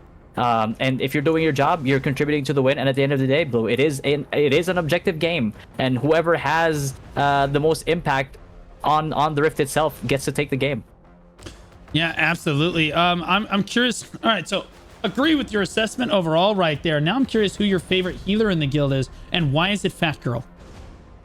Oh, Fat Girl. Actually, Fat Girl is. Here's the funny part. Fat Girl was not part of Dynasty before, and decided to join us with some of the boys that I played with back in Korea, in the very beginnings of Korea, and we kind of had this whole reunion happening, get together for this tournament with in Best in Guild tournament, right? And yeah, Fat Girl has always been one of those guys who has kind of led the server-wide like war games, right? The region-wide rather, like war games, always hosting them, always going for these fights. So he's somebody who is like up there in the rankings in terms of healing, not just because he knows how to pad stats. It's not because of that. It's because he's actually a good healer. But in terms of favorite healer, I would have to go with Mooncake. One. He's let me tell you about this madman. This madman plays optimally on both JP and NA West. No way. He plays from Australia. Oh. He competes in JP. Is fully geared in JP, fully geared here as well on the side of NA West, and yeah, it's okay. All right, yeah, no, I completely agree, and I just wanted to see you glaze a few people. Now I'm gonna give you the content question. Who's your least favorite player, and why? Least favorite player? Oh yeah, it's got to be Goku-san. He just there he is. There he is. Yep, there he is. Yeah, he's my most hated individual in this whole roster right now. He baited me into a theory restart. He constantly trolls my T4, my 4-star runs. He likes to play volleyball instead of like going for the mechanics. Just an overall like really horrible player. Yeah, well, I mean, I can actually reinforce that because I just tried to lock onto him and he died so quickly. I actually didn't even get a chance to lock onto him. There we go. He's at half health, coming all the way back to the stone right now. Great sword dagger player. Let's see what kind of big plays he can come up to as he dives literally into the middle of everybody. Okay, that did no damage. That's fine. He's gonna go into stealth. Now he's running. Come on, buddy. This is your time, Goku. You show up LF right now. You cannot. Here we go. He's a leopard waiting in stealth right now. He's gonna pounce on his prey. Nice juicy we throw so Blue can farm Fatty. Well, right now I'm farming you, so one thing at a time here, Goku. We're still waiting for you to go ahead and make a play here. I think that we reinforce right now why you feel that this is the worst player in the entire guild, because this guy has literally done nothing for the 2.5 minutes that I have now been spectating him, other than die once already. And again, now it still hasn't cast a skill other than his invisibility right here. Gonna step forward and once again, no, doesn't looks for the engage, can't find it right now. And again, we're just running in circles around the note. What is it that you would say that Goku really does to people? There's no way he just put me under the stairs. He just put me under the stairs as well. This man is a menace even on the shoutcast desk. Bro. He put me under the stairs, bro. Holy Gronk. I'll be honest, this is kind of an alpha move. That's kind of an alpha move. That's something we have to just like admit at this point, right? I was not expecting the shoutcaster CC. I didn't even know it was possible, to be honest with you. But here we are getting CC'd under the stairs. Yeah, he's totally useless anyway as a player, so it doesn't matter. He's got time on his hands. What are you gonna do? On this one, it looks like they've dominated this Riftstone so far. It did look like that Aquaria got an initiate on the point, but overall it's been Dynasty, the goats, running through the poor defenseless crabs in Aquaria, who have had a great run through this tournament so far, but have kind of met their match here in this round, so to speak. But they've been very well-mannered crabs so far in the tournament here. LF, I'm curious, who are you worried about in the losers bracket now? In the losers bracket, thankfully I do have the bracket up right now, so it looks like after Aquaria we're going to be facing Eclipse. Not too worried about Eclipse there, but then the loser of 36, which is Boba Tea versus Green 2. Whoever loses in that one, here's the thing, Boba Tea, Green 2, either one of those has the capability of beating us. So any one of those guys that ends up like moving down to the losers bracket is a guild to be feared, and you can 100% expect it to be a banger of a match, despite being in the losers bracket. Yeah, absolutely. I actually do have, I know that you probably have access to Dynasty's comms. Aquaria, being the good sport, gave me access to their comms here. So let's see what they're saying over here. All right.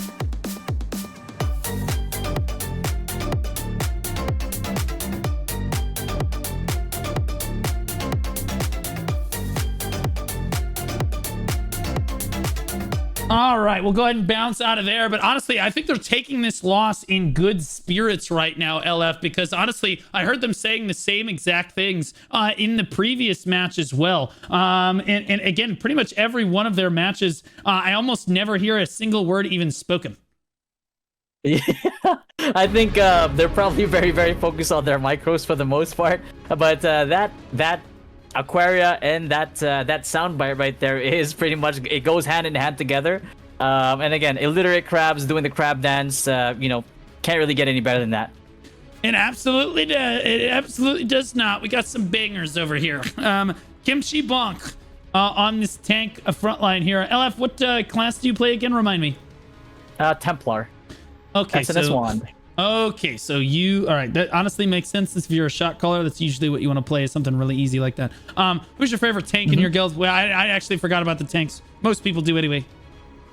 Yeah, I used to have this favorite tank called Scraffoon, but unfortunately he doesn't really quite play anymore. And he's not in this fight. But if I had to choose like one of my favorite tanks, there's a lot actually. I'm very biased against. I don't think I have a tank in this tournament that I hate. I love them all equally. You know, but I want to give a shout out to one of the homies here as well, like Kaijui, Caesar, Kimchi Bong, Gacha. You know, Danny Kells, everybody, every single tank that's in this roster right now has been solid. Like I've had the least amount of problems with tanks so far in terms of drama, in terms of attendance, in terms of really everything. You know, and Zuna over there, it really just overall really easy to deal with, really easy to kind of like communicate with, and I don't know what it is with tanks. They're generally just the most mature people. I know what it is. Do you want me to just give it to you straight, or you want me to lie to you? Do you want me to give it to you straight, or do you want me to lie to you? Chat, do you want me to lie or give it to you straight? I like my veggies first. Let's go with the veggies. Okay. Give it to me straight. Tanks are the most mature just because they're Giga Chads. And honestly, you know, and honestly, your statement was the most PR thing I've ever heard. It was basically underneath it all, I could hear, please don't reroll on tank. We don't have enough tanks. Please don't leave tank. Please, you're all doing such a great job. Please don't leave tank. Please don't do that. But the real reason that tanks are always the least drama intensive class is that the females are playing healers and the simps are playing the DPS classes. So the most drama typically always happens between the healers and the DPS classes, because you always have the DPS classes who are complaining because they can't catch a heal, or then they would be at the top of the leaderboards, right? Because that makes the healers really mad. And the tanks don't ever complain about anything because they don't even need heals anyway, because they could literally just tank they could take the full force of your mother's weight and still come out on top of that one, basically bench press it unbelievably so. But again, yeah, that's typically why in the group dynamic, in the community dynamic of PvP guilds across time, we have always seen the most drama between DPS and healers. Absolutely. And but speaking of DPS, though, one of the Giga Chad DPSs here on the top of the rankings, Waffle, I have in my perspective right now, you can see him being very proactive, diving down to the bottom here and kind of like almost trying to face tank 2-3 parties of Aquaria here, and somehow having enough trust in his party here with Facebook from BDO. They do play BDO. Wait, that's the Facebook from BDO?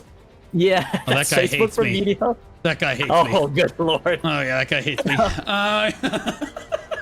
Yeah, it is what it is. You know, it is what are you going to do at the end of the day? That's funny. That's okay. It's fair. I get it. All right. So if we take a look over at this, 7 minutes left on the clock. We have seen a few Aquaria members initiate a cap on this one, but it's overwhelmingly been Dynasty dominance on this one. As we took under 7 minutes to go here, we see Triple Chinese at 66 defeats here, and Waffle again. It's almost like you tactfully said, wait, Waffle isn't even in your guild. Waffle is in Cat Cafe. What are you trying to poach this guy right now from your own alliance? Oh, no. I said in your guild. Who are your favorites? What are we talking about? Like, please join our guild, please, God. Your guild wasn't even. I thought you meant in this roster. Okay. Uh-huh. Yeah, triple Chinese. Definitely triple Chinese. Wait a minute. Back up. Hold up. I'm sorry. I love. I asked for your favorite players in your guild, and you have 48 options, and you listed one guy and then gave me 2 options that aren't even in your guild. That is crazy. No, triple Chinese is in Dynasty. Waffle is not in Dynasty, but they are in the Alliance. And actually at the time, I just had to decide to diversify a little bit. You know, I can't play too many favorites because at the end of the day, they are part of this roster in the tournament, so I can't show bias toward just one guild. Yeah, okay, that's fair. We're seeing down here in chat things that Asian girls, the character in game is hot, and I actually think so too. I think his beard is very lovely. T-Dubbers right here doing a great job on this healer, basically keeping himself out of trouble. Wasn't even mentioned by LF because apparently he just does not matter to his shot caller. It is what it is, you know what I mean? Sad music right there. Boozy coming up around this side, fortunately using that shark morph here on this Templar right now. Moving up towards the fight, taking the grapple on the backside of the ship. Aquaria trying to regroup to this high ground and honestly demonstrating a pretty solid understanding of how the map works. Sadly for them, they're just going to get Cordy spun on as they all group up there. But it was a good attempt right there, Aleph. Yeah, absolutely. The thing is, like, they know the win conditions of this objective in general. It's just that what the major thing about like the people that are in this roster right now for us in the tournament is that they have multiple builds. They have several builds actually, and they can adapt depending on what the enemy builds for the most part. So if the other guild does not have as many builds like at hand that they can switch to on the fly, it's very easy to counter it, because like once you discover what the other guild is running, you could easily switch to a gear set that counters that. And once you do, and they don't have anything else to switch to kind of like counteract what you're trying to do, it becomes very, very easy. Almost it's pretty much like builds in Liberty at that point. And you know, that's kind of like like besides the factor of skill, builds in Liberty definitely is a factor when it comes to really not close fights like this. Yeah, well, I mean, it is what it is. In any tournament, you're going to have wins, you're going to have losses, you're going to have close matches, you're going to have blowouts. And we've been blessed with a lot of close matches today. Mana on the low ground with their static down here, doing a pretty solid job. And again, playing a bow wand of all classes. We take a look at the leaderboards at the damage dealt. You see Mana in at number 4 on that bow wand. I think the only bow wand we've seen in the NA West tournament, aside from maybe one other guy right now, is Mana, and you see him performing super well on the, all right, I'm sorry, yeah, wand dagger, I apologize. Yeah, on that wand dagger, doing a great job on that class right there. On the amount healed, 28 million from Feimuchi right there. P-lift 1Q, Caval hesitates so, and then Fat Girl coming in at number 6 right there on the leaderboards in this match. Yeah, exactly. And as we're going on into this fight, you can see on the side of Aquaria, they are trying to get control of the backside here. But unfortunately, there is a bit of a stagger. I'm seeing 3 people hop up, another 3 people hop up about 5-6 seconds later. And that kind of staggering, you just can't do it when you're trying to, you know, assert like control over a sector of the point, right? Otherwise, you're gonna put your 3 up, you get met with 6 or 12, you get wiped, and the other 3 that's coming forward will no longer have the other 3. And again, it's just a numbers game at that point. It absolutely is. Kanjui says, whoa, I almost died right there. There's the Awugas coming down. As we tick underneath the 3-minute mark here, I give Aquaria credit. They got 23 to 26 people on the point right now. They do manage just for a brief moment to get on top of the stone, but sadly, they can't quite make it happen. Aquaria's final cap potentially of the match is going to get snuffed out. They might get one more, but they certainly are going to run out of time in this one. They've made it pretty far in this tournament. They beat Midlife Society. They beat Holy Crap, but they will be stopped at Dynasty and be knocked out of the tournament in the losers bracket. Aquaria has had such a phenomenal run through the tournament. One of my favorite kills to shoutcast for. Sadly, again, eventually there is always a bigger fish until, of course, you get to the biggest possible fish, which we will see at the end of the tournament proper. What's your prediction? Do you think Dynasty's going to make it the run through the lower bracket? Or are you worried about?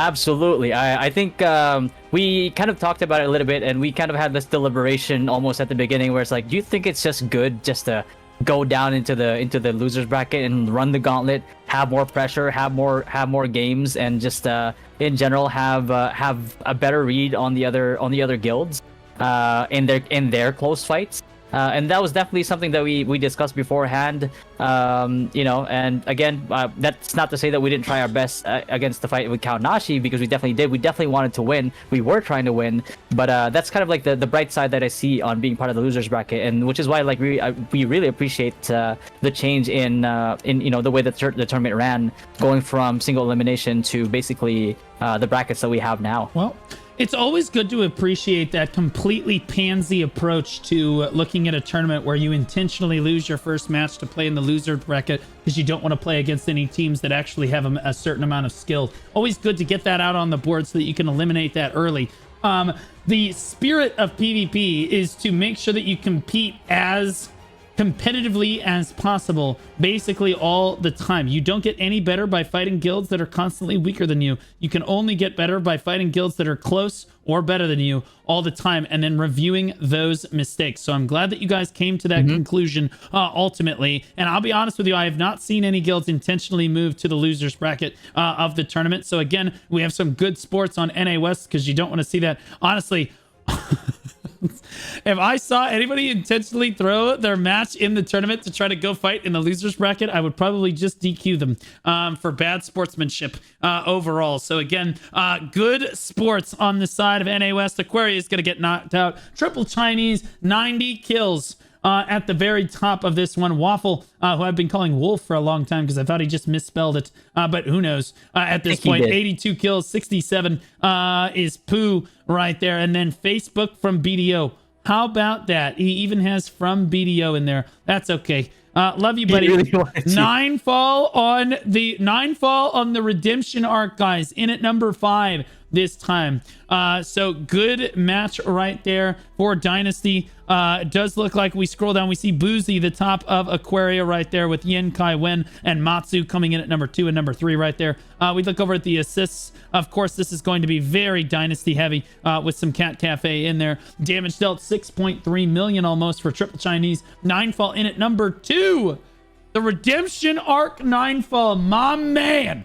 And you'll notice, guys, he was standing in the fight most of the match this time. We didn't just see him pigeoning necessarily the entire match. So look at him outperforming his previous performance right there. Waffle right there at number 3. Mana at number 4 on the Wand Dagger. Good note right there. If we take a look at Aquaria, Karina, Kim, Yuoni, the top 2 damage dealt right there on the Liberators. Damage taken on the lobby. Sealy, Matsu, exit only 2, and Sayonara, the top 4 of the lobby right there for Aquaria. Dynasty's Fogo, the top damage taken. Looks like the amount healed, 33.8 million for Feimuchi. P-Lift 1Q at 28 million, and Kaval hesitates and Sue rounding out the top 5 right there. Aquaria's Rum and Amusing, the top healers on the side of Aquaria. Yeah, exactly. And a little bit of a tidbit as well.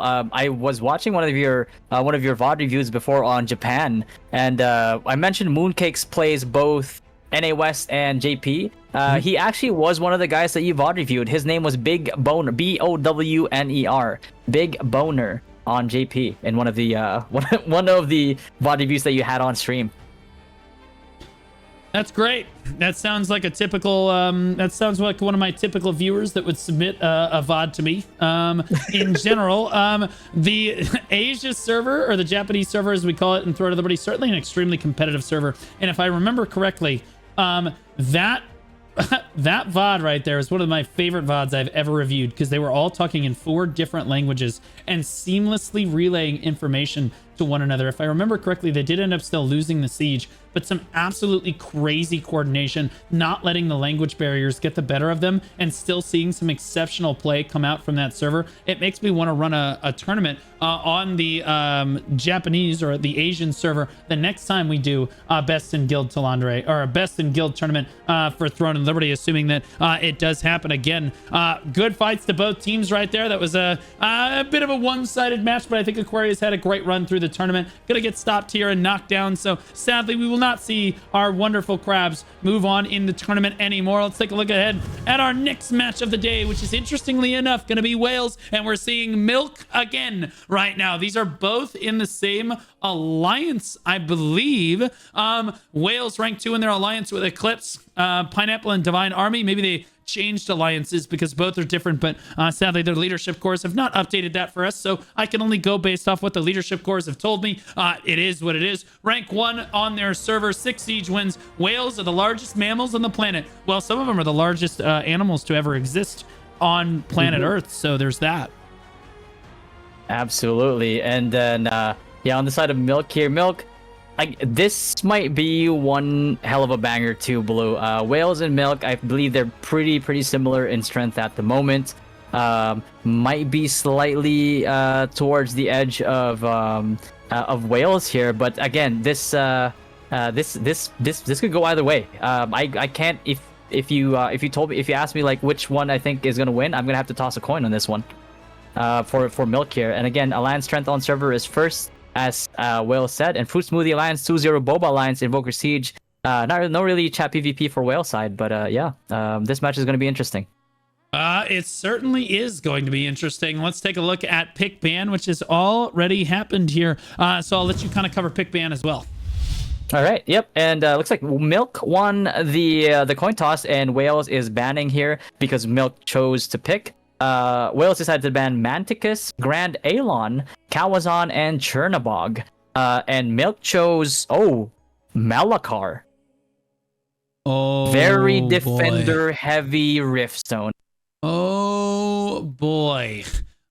We are going to see the Malakar come out as the pick of choice for Milk here. And to be fair, the last time I said that this was going to be an all-out blowout, because Malakar is a stone where you typically see an extremely one-sided fight. There's one super narrow choke point that you have to push through. If you lose control of the stone, you essentially lose the match. I have never seen a guild be able to flip it once they lost control at the start of the Riftstone. But the last time we saw this, which interestingly enough was still on NA West, it was an all-out brawl on the stone the entire time. It was nail-bitingly close. Absolute treat of a match. But like, I'm just hoping that this doesn't end up being a blowout at the end of the day. So do you think that Milk picking this makes me think that they think that they are convincingly stronger than their opponent? Do you feel that that is the case here?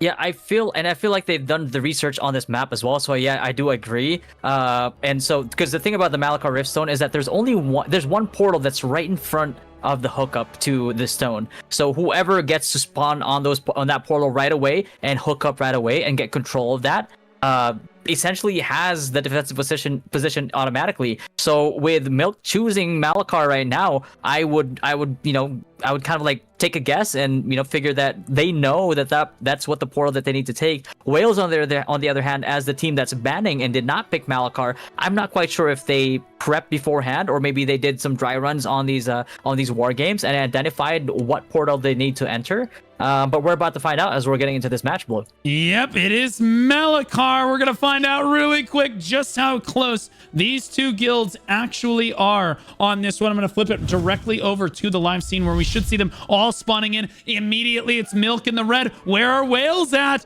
They only just started spawning in. What are you guys running on a 1950s like Macintosh? Get moving. This is where it's very important that you're running an M.2 NVMe drive in your computer, because you just gotta spawn in as quickly as possible. Whalez do manage to get to the high ground. They have control of the grapple right now, but it does look like there's too many Milk on the high ground. They just waited a little too long at the start. 2 seconds was the difference right now, and now again we're seeing Milk start to take control of this.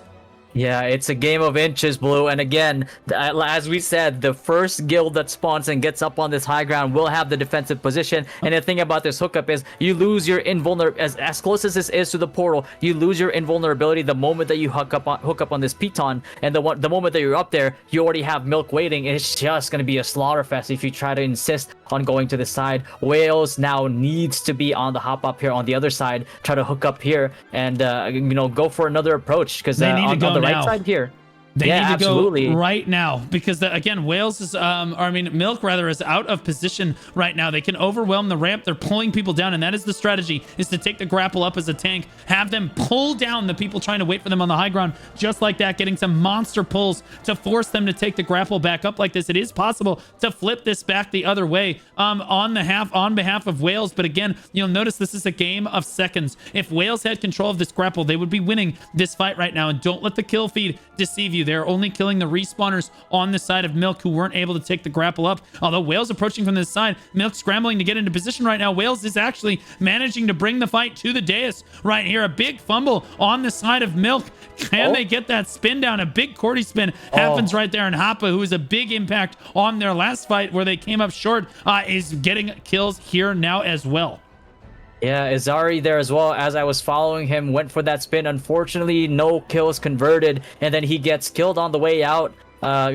Which might be just like a better choice at this point. Reset your mana, get up there again, since it's so close, and try to get a big impact spin here. So the mistake that Milk did here right now is they full focus too much on that side where the piton is closest to the rift, that they allowed a lot of leaks to come in from the other side. And now Whalez is in this fight now. The defender's advantage that they had beforehand now is gone, and it's this Blue. Now this is anyone's fight now. Yeah, unbelievably, Milk has somehow fumbled the ball on Malachar. I don't know how you concede control when they had like 100% control of the Riftstone just a moment ago. Somehow Whalez coming around the other side, managing to catch Milk out of position, and then all of their respawners came up the normal choke and just flooded onto the point, trickling in, and now you see the fight is on the Riftstone, and it's an all-out brawl. What on earth is going on NA West? What are you guys feeding your players? This is not how Malachar is supposed to go. I don't think that Milk, maybe they thought they had the correct play ahead of time here, but they did not have the scouting information they needed. They got caught out of position as Whalez just ran to the other grapple and came up the other side, caught them out off guard. And then again, they didn't commit anyone to control the right side grapple. On your screen right here, you saw a lot of members of Whalez basically running up here. It does still look like we're seeing slightly more red health bars on your screen than yellow, but the fact that Whalez is able to push this fight back to the stone itself is a massive deal for them.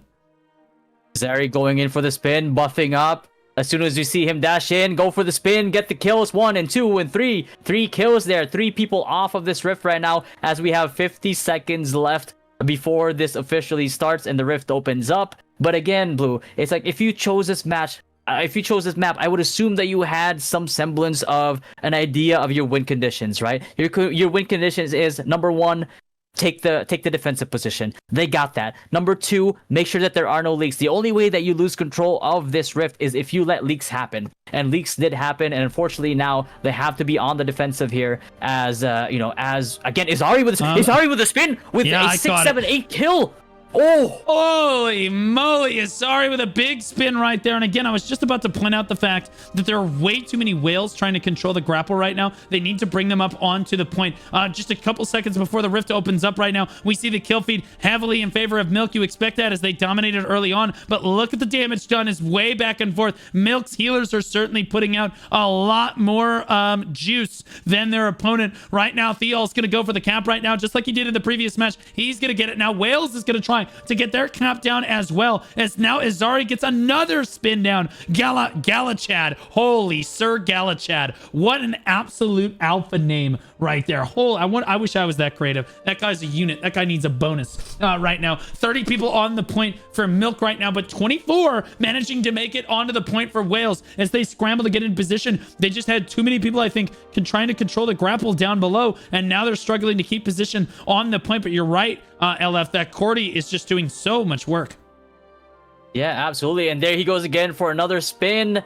Does not quite convert, but does get enough damage in there to maybe help his team. But again, after that spin, you see a lot of kills coming in from the side of Milk here, getting the advantage back. But it is back and forth so far. It's been red, yellow, double yellow right now. Let's see how this goes on the side of Whalez. But it looks like Whalez has control of the rift with 31. It's back and forth, Blue. We have ourselves a banger. Yeah, it's 31. Whalez got back on the point for 31 people. They initiated a cap on the point as well. But now we got Milk swinging it back the other way, but both kills over 20 people on the point right now. But Whalez just losing out just little by little in these engagement with 10% against 52 as Milk continuously climbs in percentage on this point right now. But honestly, this is a lot closer than I think Milk is comfortable with, LF. Yeah, exactly. And usually we expected a blowout, especially, and we kind of saw a glimpse of that when Milk managed to take the defensive position right away on the rift, but they lost it so quick. And now it's anybody's game now. This is not the type of fight that you'd expect from a Malachar, especially with a team that picked Malachar specifically and managed to get that first kind of like win condition that they had initially. But yeah, right now it's so back and forth. The numbers are so close to each other, but Milk is currently at 65%. If they keep this up, then they will get the win on this one. But again, you see on the side of Whalez, they are trying to toss people out in the back, which is actually worse than a death. It would actually be faster for you to just jump down all the way, and hopefully when you get pulled, you die right away so you can respawn. Because otherwise, if you have to fly back, it's longer than even a death itself. So right now, if any team that wants to win this rift has to go over to the back and then pull people off that way. And you have to pull. Malachar is interesting, where like these little openings here on the back, you have to be in the middle of both pillars and then pull people back from this end in order for them to land in an area where they don't die, and that wastes so much more time than pulling them off and having them fall to their deaths. So hopefully Milk has that prepared, and hopefully they have that in their back pocket here, and maybe they can implement that and make sure that they win. But right now 32-19, looks like they are going to be taking the shift at 17 minutes in. Yep, Azion gets, interestingly enough, getting the chat PvP in from Whalez right now while losing. Azion in the middle of everything still has not gone down. Said, gimme those milk sippies. Interestingly enough, as a healer coming out right now, and they are certainly giving him sips of milk, as they have not been able to give him the full chug of milk. There we go. That just takes a little bit too many sippies right there and gets blown off the stone. But now we see again Whalez with another surge onto the point here, but again Milk rallying back, trying to keep Sir Galachad from getting that initiate right there, but finally gets the cap off. Once again, this is a match, LF. Yeah, exactly. And Sir Galachad there with the Steelheart build has a Deluse Noah serrated shard. That build is mostly focused on capping. Steelheart being one of the best cap builds in the game, if not the best cap build in the game. Almost guaranteeing a take on the stone itself. And in this case, we've seen it 2 attempts in a row. He hasn't really been interrupted, so we can kind of see that build in play here when it comes to securing this phone. And that's one of the reasons why we go for Rift Stones, because otherwise, if you were to go to Boonstones Blue, this would just be a battle of who has the better stone team. So Boonstones are a little bit different in Throne and Liberty and how you take them overall. I personally feel that Riftstones are a stronger way to indicate they're much better for the spectator in a lot of cases. Also, the maps are very much more consistent than Boonstones. Boonstones, there are a lot of maps, and I'm assuming Chad has played on a lot of these Boonstones. There are a lot of Boonstones that are just completely unplayable maps that we would basically just have to permaban from the tournament. We only have one like that in the War Games on the Riftstone, which is Excavator. Over there, because the spawns are just in Narnia. It's absolutely obnoxious, but the Riftstones are much more consistent, and I think that they're a great indicator, or a better indicator than Boonstones for which guild is stronger. But certainly it is depressing because some of those Boonstone maps are actually super cool, especially some of the Talandre ones are pretty neat, if I do say so myself. It does look like that Whalez is struggling to get onto the point. Gearfried 902 gonna go for the cap right now with that spear in the air right now. Not gonna get interrupted though, interestingly enough, with almost 40 members from Milk skirmishing on the point. They are managing to take this one home, but I don't think this is what they wanted. I think that they wanted dominance on Malachar, and I think the fact that they've kind of fumbled this a little bit has made them a little bit angry. But in anger, there is focus sometimes, LF. Exactly. It all depends on where you kind of funnel that anger. You funnel into something productive, into something like focus. Kind of like John Wick in this regard. You will get results in here, but again, Whalez absolutely can do the same thing. Maybe they're angry at the fact that they didn't get into the defensive position right away and kind of like caught off guard there. As we see Whalez getting the advantage right now temporarily on the Rift, 16%. It is very back and forth. Again, 13 minutes, Blue. There is more than enough time for a huge turnaround here.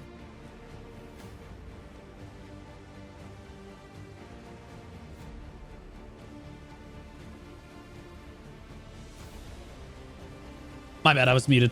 Let's take a look at the leaderboards for this match over here, as it's 64 defeats for Zanral Anthers at 46. So huge gap right there between the two Cordys, but they are still leading 3 Cordy crossbows out in turn. And we talked about this before the map. Cordys make the difference on Malachar because there's such a tight choke point that you're constantly fighting through. Even in a point fight like this, again, it's a Cordy rich environment. 3 of the 4 Cordy spinners all in the top 3 like there. And then again, the 4th Cordy spinner coming in at number 6 on the defeats right there as well. Damage dealt. Again, Milk favor, but you see Whalez, Izari, Miramuk, which is a grindstone in Black Desert, interestingly enough, and Banes, probably referencing Banelings from StarCraft 2 down here for Whalez, really rounding out this top damage dealt here. That's why Whalez is in this match. You look over at the amount healed. This is why Milk is winning. You've got Nonopak, who is still managing to be 3rd, despite the fact that his guild is getting blown away off the Riftstone consistently, and his guild is losing. He's still got 7.7 million damage healed. Very impressive healer right there. 11.7 though for Rat and Monster LZ. We talked about him in the last lobby. 9.6 million for him as well here. And again, Milk's healers all over the top of Whalez here. That's really the story of the lobby. Yeah, exactly. And again, we talked about Nonopog before being one of the best, essentially the best healers in Wales, and probably one of the best healers in NA West. And it kind of shows here a little bit. Again, one of the staying power that Wales has right now that is kind of like crucial in the push that they're able to do here is because of the staying power that they're able to provide. Again, we cannot discount healers. We cannot discount the seekers that are doing everything that they can to keep people on this rift.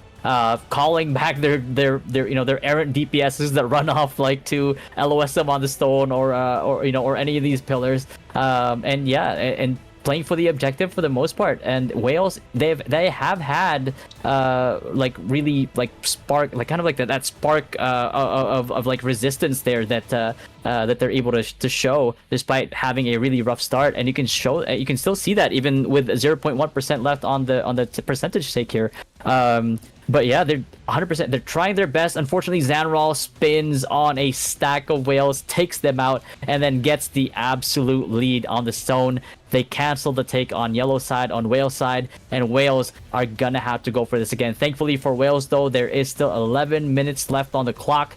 More than enough time to take this back.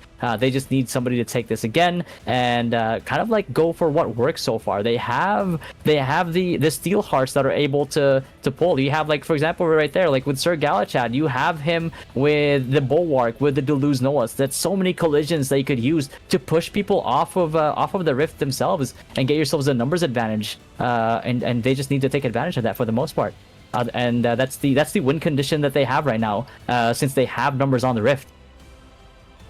Right on, as it does look like that we are coming down to the final 10 minutes of this match right here. Azari with another spin right there, only picking up one kill on the other side there. You see me locked onto him as he moves around through here. Again, put some respect on Dorian's name. I don't even know who Dorian is. I haven't even been able to find him in this match. So have you seen a Dorian? I have not seen a Dorian in this match yet.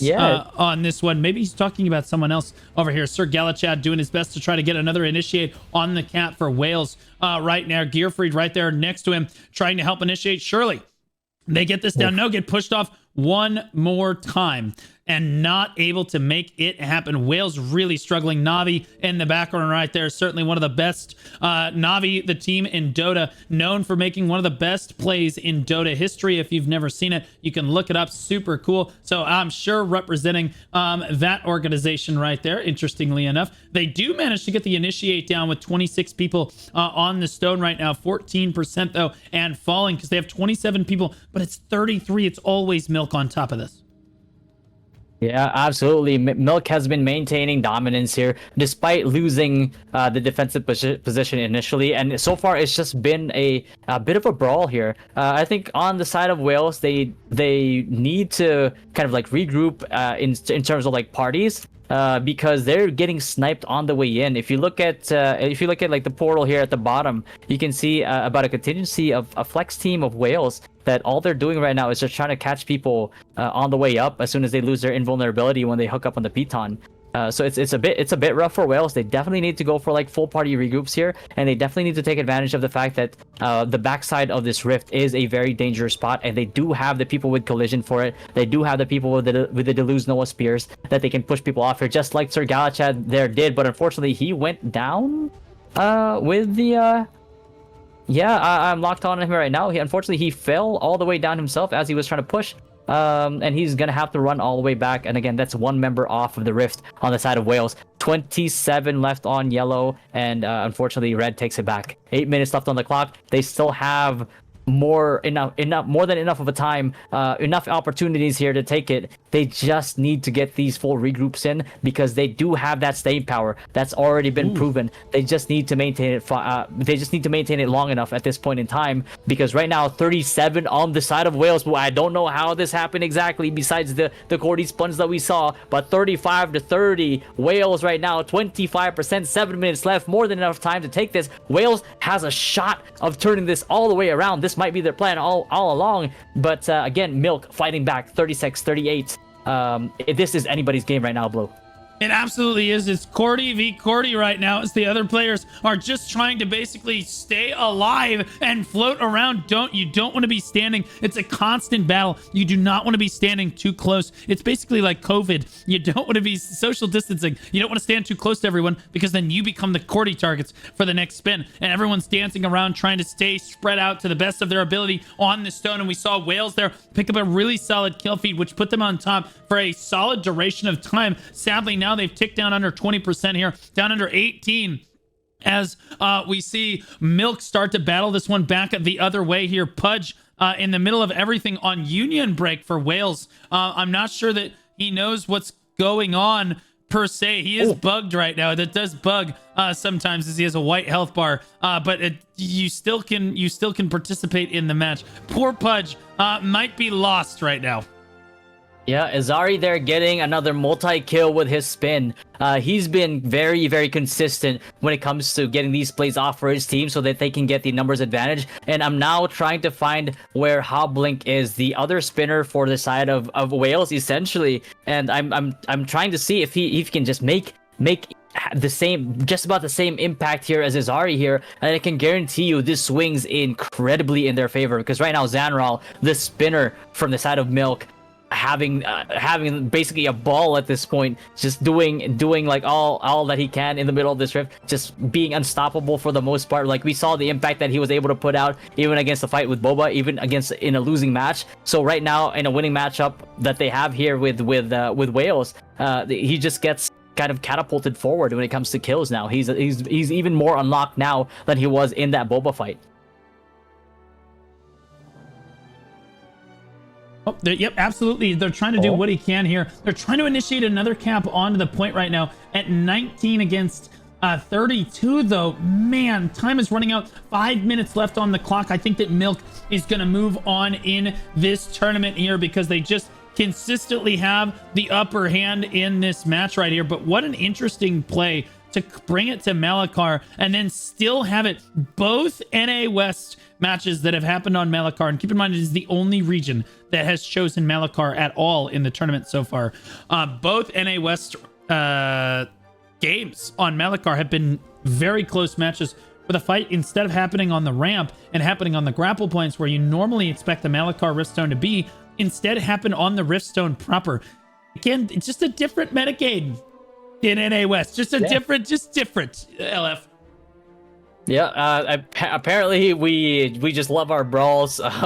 Even having the defensive position, they just like just about as quickly as they gained it, quickly gave it up and opted for this slugfest that we're seeing right now. But again, Whalez really trying to get the take on this rift. They do have the advantage, but unfortunately another big spin from Zanral takes out a huge contingency of Whalez on the side. And then now again, Milk just has the advantage again. The whatever slight advantage that Azari is able to give Whalez in terms of numbers, Zanral and Anthers just kind of like takes it back immediately, and it's really rough for the side of Whalez here. Yeah, absolutely. Whalez gonna come out on bottom of this one. Dynasty did progress over Aquaria in our last match. That means they're gonna fight Eclipse. That actually might be a really close match. Do you guys think that you have what it takes to beat Eclipse? It's gonna be a struggle for sure for Eclipse, that is, but it's gonna be a fun fight regardless. Okay, buddy. I would say. Yeah, okay, buddy. I think that Eclipse might be a lot stronger than maybe you give them credit for, based on what I saw in their match earlier today. They've had a good run through the tournament so far, but we'll see. That's going to be a really fun round right there. It looks like we are going to see Whalez' tournament streak come to a sad end against Milk in this match. They managed to rally 34 people onto the point. It is never enough, as their opponent has 37 now. Milk consistently on top of this fight over and over and over again. Miramok firing from the outside from Whalez right here. Certainly one of the better players on behalf of Whalez, but just running out of health here. Oh, catches a heal from his healer right here. DPS is only as good as his healer, and he... Oh my god, he catches another heal. This healer is a god right now. He's doing what he can. He's just pumping down so much damage, and Whalez has cleaned off the Riftstone. Wait a minute. 2.5 minutes left to go. They're going to save their cap. They're at 10%. They're climbing. Technically, they do have enough time if they keep this going.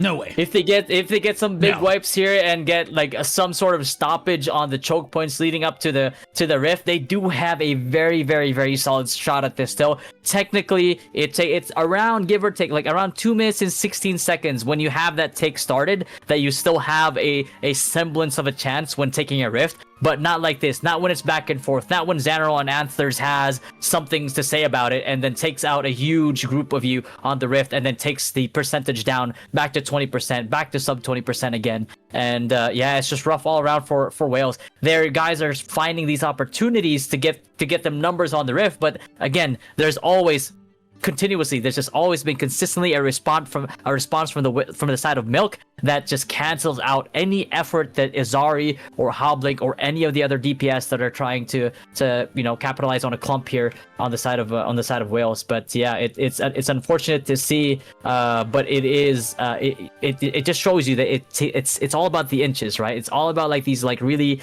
there's really minute things that you can change in your game plan, these really minute changes that you can do, whether it's a full regroup, whether it's like another build that you could utilize that would counter what they're trying to do, but unfortunately on the side of Milk, they just had the few extra inches that Whalez didn't have. Yep, absolutely. And they're going to run out of time. There's only 1 minute left on the clock. They absolutely cannot bring this back at this point. But Whalez fought valiantly in this tournament, beating Breezeline. They ended up losing and dropping down to the losers bracket in the second round, I want to say, of this tournament. Right away, and then they beat Breezeline. Now they're up against Whalez, and this is a very, very close match. And the winner of this match, which definitely is going to be Milk at this point, is going to go up against whoever the winner of Bloodline versus Banana Corp is. So sadly, we're going to see sadly, we're going to see Whalez drop out of this tournament, as they are mammals. They produce milk, but it's just not it's not going to be enough this time for them to bring it back. 36 people on the point, and I think that Milk might be slacking into the final 10 seconds of this match. But they fought really well all tournament long, all the way to the finish line, and they gave us a run for our money on Malachar, which you do not see every day. Taking a look over at the defeats, you see Xanarl at the top of the leaderboards with 120 kills on that Cordy. The second Cordy, Anthers, right there for Milk at 102 kills. At the top of the leaderboards, and this is probably why they chose Malachar, is because they really wanted to emphasize their Cordy crossbows. You see Izari there in at number 3. We saw a couple of his spins in the match as well. Mad Miz for Milk, the next closest with a spear dagger with pita bread there, and Leonel rounding out the top 6 or so. Nair and Hoblink coming in for Whalez down there. Damage dealt 7.7 million for Xanarl. The top for Whalez is going to be 7.2 million for Izari right there. Damage taken is going to be Azion, Hapaloid, Crag, Kodamas, Izari, and Day, the top tanks of the lobby, one of which was a healer on Azion right there. We were locked onto them for a while. They were asking for Milk Sippy Sippies, if I remember correctly. Amount healed, 26.1 million damage healed from Rat right there, the top healer of the lobby. Nono Pak on Whalez, somehow managing to get number 2 in the lobby is absolutely insane. That guy is a monster. Whalez was behind the entire time. All of the Milk healers were in perfect positions the entire time. They were not under very much threat, and still Nono Pak was able to beat them despite being under more threat than all of them almost put together. He still outcompeted them. What an absolute alpha. Raldor, Pookie, and Buttercup rounding out the top 5 for healers in that match. But, it's the end of Whalez, but Milk sees the light of day here. Yeah. Again, getting that win right after a loss must feel good, especially when it's as back and forth as this match was, which kind of like, again, it's always bittersweet when you're winning or losing with an alliance member. You're happy for them for the win, but at the same time, you really wanted to show out, and you really wanted to take this win for the rest of your guild and kind of like have that guild pride, right? But again, really nice try on the side of Whalez. Again, we saw the scoreboard, Blue. As much as Izari and crew were trying to get back the numbers on the Rift, it's just that every single time Anthers and Xanarl basically just had a response for it every single time. Yeah, absolutely. I'm not sure what RT means in chat, but I will say evidently Nonopak is she, her. So she is an absolute monster. What a Giga Chad. Yellow Puck is the she. Yep. Yeah, absolute Giga Chad. Regardless, doesn't matter what your gender is. You're just one of the best healers I've ever seen. Let's take a look at our last match for today here. Banana Corp versus Bloodline. Banana Corp from the Oblivion server, rank 2 in their alliance with Initial Grin and Naisu Wu. Rank 1 on their server overall with their alliance. 4 siege wins. The prediction for the tournament is 8th, which means they need to come up with a win here because this is the losers bracket. Whoever loses gets knocked out of this one. Bloodline on the other side. I'll let you introduce here. Yeah, and Bloodline here from Moonstone. Bloodline being the first in their guild, and Alliance Strength on their server is 3rd. Not quite sure about that. They're definitely a force to be reckoned with, and with Banana Corp and Bloodline, that's going to be a really close fight. Siege is 1-0. Not quite sure. I'm pretty sure they've won Siege before. Maybe not with their current alliance, but definitely as a guild with a different alliance. And again, Stizzy Smacker is a certain type of livestock. And, big old stallion Stizzy, that guy. That's the chat PvP from the side of Bloodline. Yeah, absolutely. Here, as we look ahead to pick ban, I'll let you go ahead and introduce the pick ban for our final match of the day. This one should be a banger. Ooh. I'm pretty sure this is going to be pretty close. Yeah, absolutely. It's gonna be close. It's gonna be one hell of a banger fight. Banana Corp won the coin toss, and they decided to pick Bloodline is banning. Bloodline decided to ban Kawazan and Malkar, so we're not going to see that again. Daigon and Pakilo, and Banana Corp countered with a Talus pick. Oh boy, we're going back to Talus, which is Old Faithful for a lot of guilds in this one. It looks like the lobby is ready to go, so we're going to hit go for our final match of the day between Bloodline versus Banana Corp. Make sure you guys get your predictions in, as this is going to start up very quickly here. It looks like there's 20 wands on the side of Banana Corp with only 14 on the side of Bloodline. We'll see how if that comes into play early on here as we are in the match. We'll see if both guilds spawn in on top of each other here. Normally it's spawn point 1. I don't see either guild spawning in quite yet. I don't see either guild spawning in quite yet. They're both waiting. Yeah, bit of lag time, bit of prep work, I'm guessing.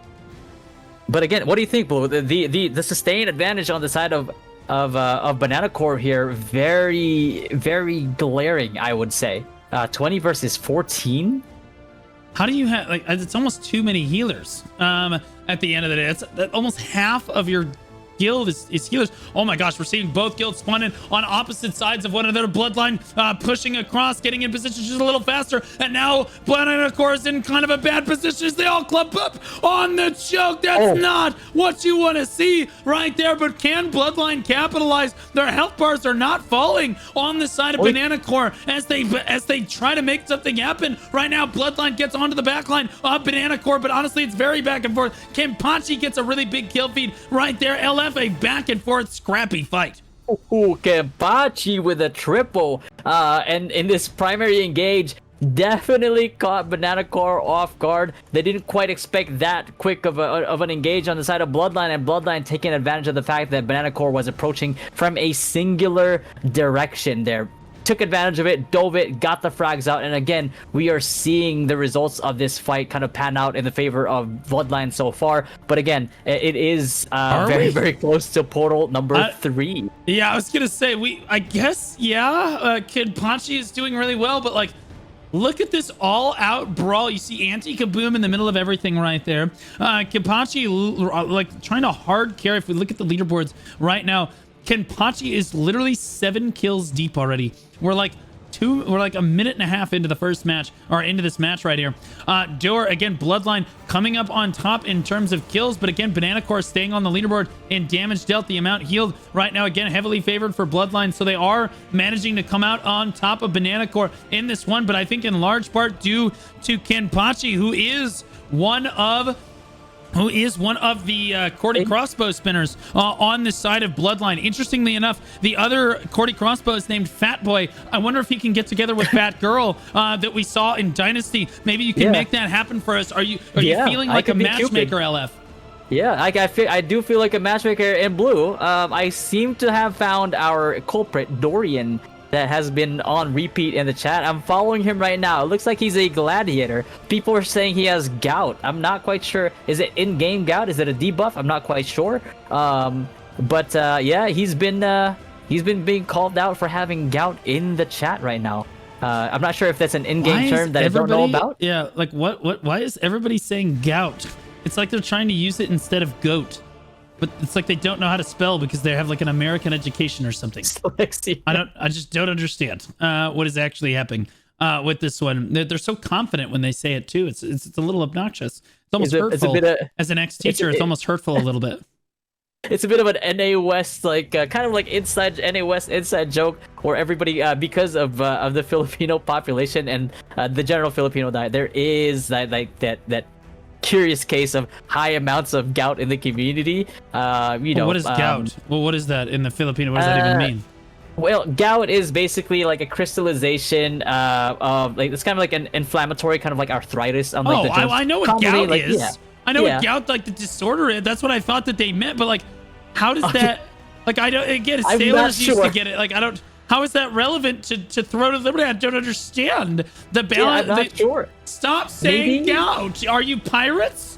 Like, do you need to eat an orange? What's happening? Like, my God, what's wrong with Maybe you? He used to be the goat, and then he got gout, so he can't perform as well. I'm not quite sure. I'm trying to figure it out, but again, as we figured out, this fight is still ongoing. A lot of reds going on the side of the kill feed here with 30 seconds left on the take. Looks like it is, despite this being picked by Banana Corp, is pretty Bloodline sided right now. Yeah, they do. They did get scurvy too. It is true. But again, I'm trying to say, like, gout. Again, you see gout a lot. I could be mistaken. Why are we saying gout? What is going on? Stop saying this. We have a bow dagger for real dough, and we've locked on to him before right now. And again, this is not something you see very often on behalf of Banana Corp, but this fight is raging on basically across the entire, it spans almost the entire Riftstone, as although it is favored for Bloodline, you're seeing Banana Corp with these moments of brilliance, they're able to actually get people toward the point here. It's not super one-sided.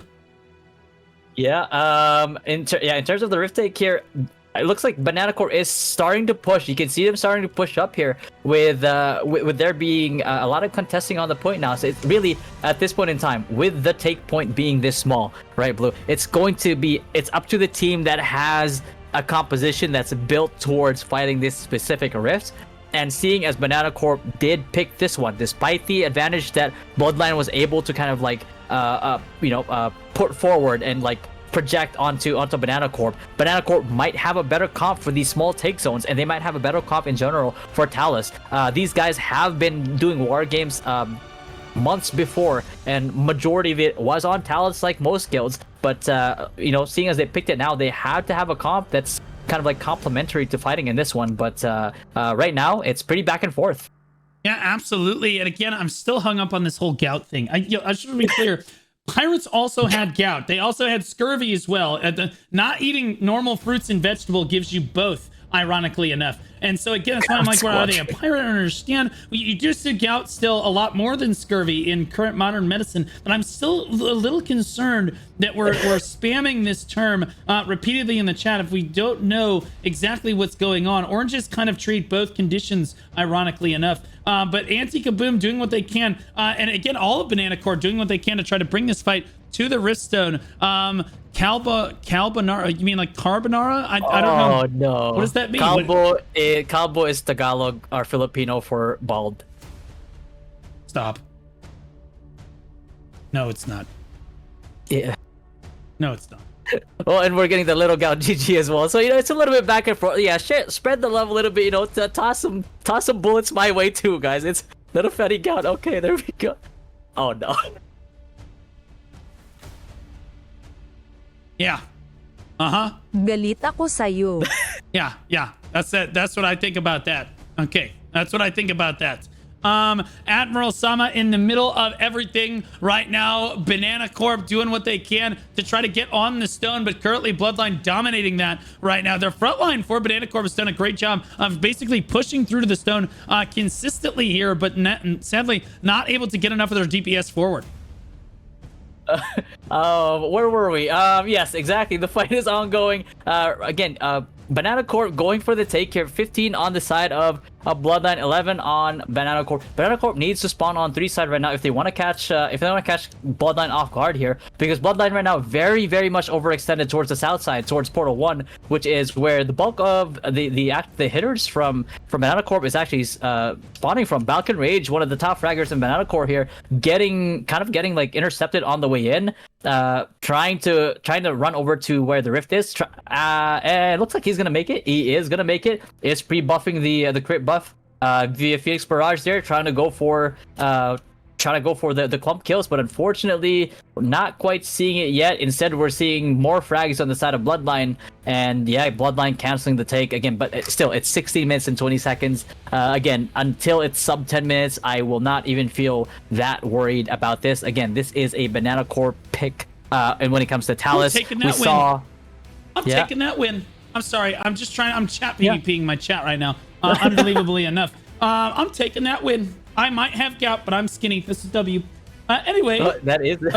We're taking JB over here. This means my working out has been working, honestly, so far. Liberator right here. JB gets pulled in, but healed up. Their healer out of heals right now, though, so they need to back up as quickly as they can. And that's the problem with Liberators in general, is we like to call that the victim POV class in NA East. You're sitting on a couch, so to speak. So we call it a wheelchair class. So looking at the side of Banana Corp here, the one thing I'm noticing with Banana Corp right now, they're pushing in a very singular direction. It almost feels like they're trying to copy what Grin 2 generally tries to do with their pushes. But the thing is, like, Grin 2 is way more kind of like way more of the same mind, so to speak. And so they're able to execute these engages like cleanly and a lot better. It's just not working for the side of Banana Corp here, and maybe it's more of a spread angle instead of like a singular push angle, because it's not been working so far. They got exposed when they got caught out by Bloodline in the very beginning. They got caught out just now here as well, and they're getting pushed all the way back to Portal 1 because of that initial mistake, and they're getting camped unless they start spawning on Portal 3 and catching them off guard, especially with Bloodline being severely overextended right now and realistically only having like 3-4 people on the rift. This is a window for the side of Banana Corp here to kind of like take advantage of this window where Bloodline is just being held on the south side by Portal 1. Yeah, absolutely. We're seeing this NA West here, and interestingly enough, I'm not seeing enough people speaking American in my chat anymore. Mainly because, again, I don't know what's happening. I can't be chat PvPing the entire time and expected to shoutcast at the exact same time. Bodaliciously doing their best to try to spin on the Riftstone right now, but an Iron Raw trying to take that cap on behalf of Banana Corp, but they are coming up short so far in the first 6 minutes of this cap right here, as Bloodline is putting on a clinic on their side over there. Banana Corp doing what they can. They had a tough run in the first match of the tournament, but were able to fight their way all the way to this point, knocking out Mystic in the last round of this tournament because, well, Mystic didn't show up for their match. So easy peasy. Banana Corp making it through right there. But they did beat A-Lab fair and square. So they knocked A-Lab, which is all about you schnuggums. Knocked them out of the tournament in the losers bracket first. So they've had a really strong run through the tournament so far. So no shame if they end up getting knocked out here, which looks like might happen as Iron Roth goes for another cap and gets interrupted one more time. Balkan Rage right there to try to help him as well. A lot of Banana Corp starting to make their way over toward the point right now as we see Bloodline coming off. There they go on my screen, Blue. Yep, Anti-Kaboom right now trying to go in for the spin. It looks like he just got back from respawn. Again, Anti-Kaboom, this is your time to shine. This is your time to redeem yourself from that clippable moment you had in the previous fights. And is he going to be able to find this window? Is he going to be able to spin? He goes into the back line, pulls people in, spins, and he gets absolutely... He gets one. He got one. He got one. Sometimes that's all that matters. I was almost gonna do the E2, but you know what? Hey, it is what it is. He got one. We got one. It is what it is. They can't all be winners.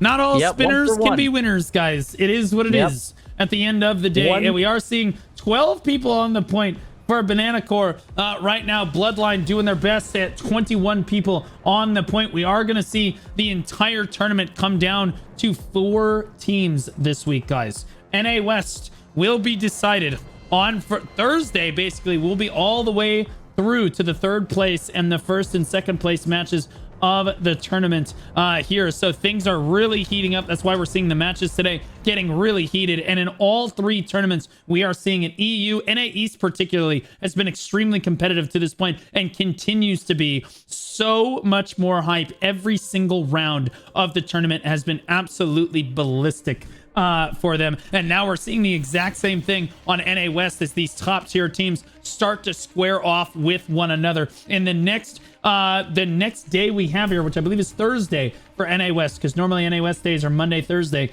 we will see NA West basically push. We'll know who's basically going to the final. Well, who's going to be looking at potentially trying to win the losers bracket, who is going to be trying to win the winners bracket, and yeah, we're going to be prepared to see who comes out on top of NA West.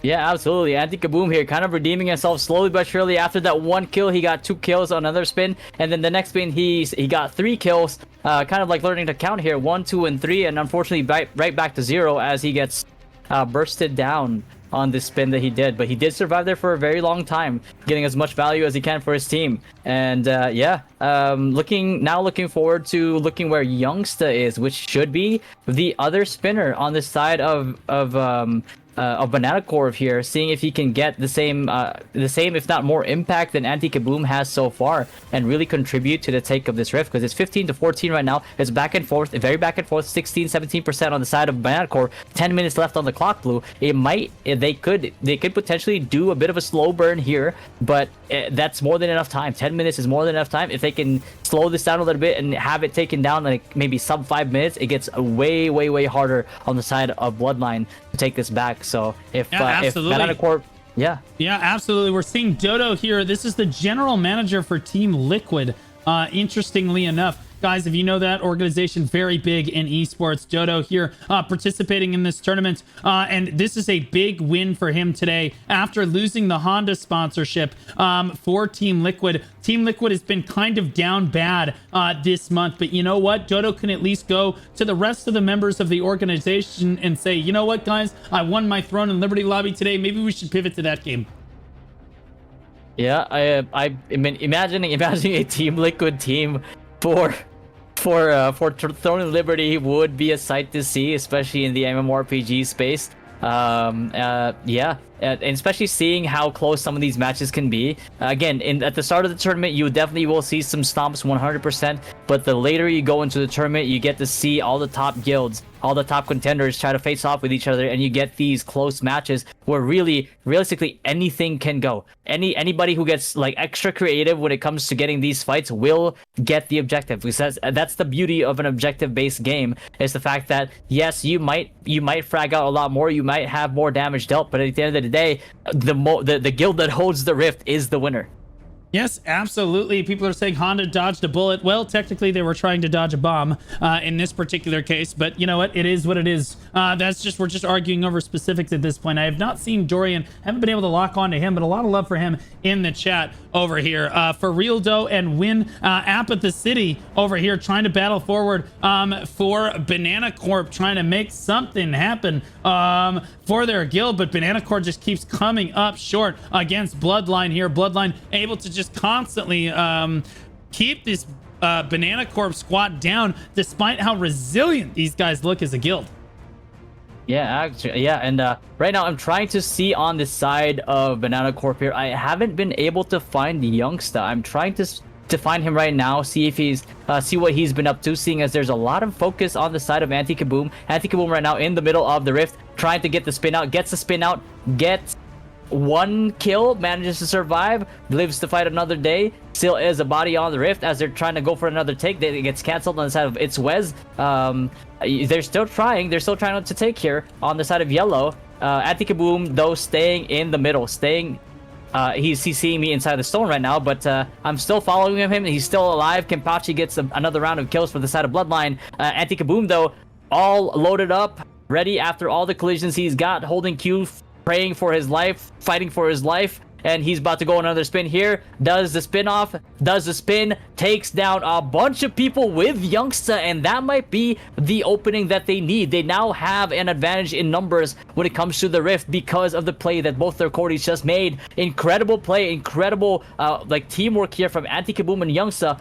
Bun together, frag together, and now they have the numbers advantage on this rift. And again, Anti-Kaboom very good with the collisions. After the spin, he doesn't just run around, he does collisions, he pushes people off rift, he hooks people off rift, and as soon as his spin is off cooldown, he spins again, he gets one, he survives again, and he's going for more collisions, more pulls, pushing people out of the rift, and he's just trying to get his cooldowns out while at the same time taking out numbers for the side of Banana Corp on this rift, trying to get the numbers advantage. They still have the advantage right now with 36%. 70% left, 6 minutes left on the clock. They have more than enough time to take this. Anti-Kaboom at this point, unfortunately, is a tombstone floating on the ground, but he has had that impact. If he can get those same plays right now for his team together with Youngsta, they just need several plays like that all together, working together, and then they can take control of this rift. But Bloodline not allowing that to happen takes him down to sub 30% and almost here at 23%, going down sub 20. It's going to be a rough time if they let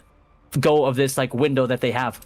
Yeah, absolutely. It looked like it was a beautiful push in for Banana Corp there to get a nice wipe onto Bloodline, but you'll notice they just backed off, and this was like they backed off, they took a breath, and then they pushed in as a wave together and basically just wiped Banana Corp off the point. So even though they had a moment of brilliance right there, Bloodline showing coordination right there to bring it back and really push through in this match here. Some people saying Fighter's the best Crusader on NA West. He's not even the best Crusader in this lobby here. I can't even find him on the leaderboards here. So tragic as that might be, that copium might be. Astringer on the outside of the fight right now, trying to stay in position and keep themselves healthy and keep everyone else healthy, rather, as Banana Corp struggles to stand on this point. Yep, Anti-Kaboom right now prepping for another spin, getting the collisions out, pulling people in, trying to get his cooldowns out. He's looking for a play, he's looking for a window, waiting for his cooldowns, half HP right now, fighting for his life, trying to play life here. Goes in, is probably going to go for a spin, unfortunately gets stunned and gets taken down mid-stun. His play is not going to take into effect, and Yellow gets taken out of contention for the Rift. 4 minutes and 50 seconds left. They still have the opportunity to get this, but unfortunately they need to make that same repeat play more than just like twice in a row, because right now Bloodline is kind of just leashing them back and forth to and from this rift. Bloodline not even hesitating to overextend over all the way south to Portal 1 and trying to take this fight, and holding off probably around what looks like 2 parties on the side of Banana Corp over there, while the rest of Banana Corp spawn on 3, flood to the rifts. But there is a Bloodline front line awaiting them there as well, and the frags back and forth, but more on the side of Bloodline here. Yeah, and as I'm seeing the Banana Corp members, I can't even lock on to them. They just keep getting wiped out the moment that they get anywhere near. Mastodon moving in. Wolf getting a kill feed right there as well. Enigma, New Moon picking it up. Look at that solid red feed on the side of Bloodline to really shut down Banana Corp's hopes in this tournament. Iron Roth gonna get wiped out before he can even get that cap off. Time is running out for our bananas in yellow. Yeah, 3 minutes and 45 seconds. I mean, with the numbers advantage that they have been able to pull, there is still a shot that Banana Corp has here, but it has to be a very, very concentrated push, a very concentrated effort on the side of their fraggers and the side of their Cordies, just the same way that they did it before. You can see Youngsta before having that 4-5 man frag. They just need to have a little bit more of that, a little bit more coordination, get most of the DPS as much as they can, clear out this rift, clear out the numbers, and just get the advantage. But unfortunately, in a map like Talos, it is incredibly hard to do that. Especially with the spawns being so close to the rift itself. And again, that was probably the initial plan that Banana Corp had going into this rift, but it's just not enough. It's just not enough, as Bloodline seems to have a response for every single frag, every single play that they try to make. Youngsta right now in the middle of the rift, trying to get as many kills as he can. Unfortunately, he gets tossed around back and forth, dies in midair, and yeah, it looks a little bit more hopeless on this side of Banana Corp versus Bloodline. Yeah, I'll be honest with you, Bloodline put on a clinic in this match here. keeping this consistently locked down. But you know what? Banana Corp showing why they've made it so far in this tournament here as so resilient they are. I see Lena Bell there doing her best to try to make anything happen. They're pretty solid push onto the point, but again, they get interrupted and can't initiate a cap. There's just not enough time now. 2 minutes left on the clock. Youngsta gets a really big kill feed right there on the side of the bananas over here, trying to squash a lot of people instead of being squashed, which is what has been happening in this match so far here. You see Gubby on the top side of your screen up here on this healer, trying to get closer to the match right now, and finally works his way over towards the stone. They are going to initiate one more cap, but you can see, again, Bloodline is just not having any of it.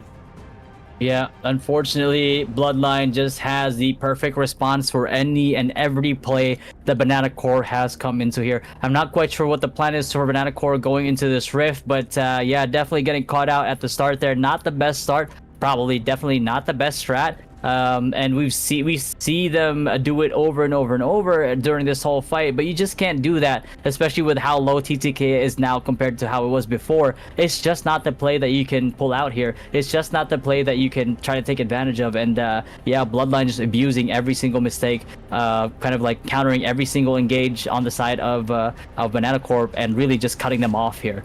From reinforcements and just doing cleanup on the rift itself. 1 minute and 5 seconds left. It is absolutely hopeless now for the side of Banana Corp. The best they can do at this point is pad their stats and, you know, hope for the best.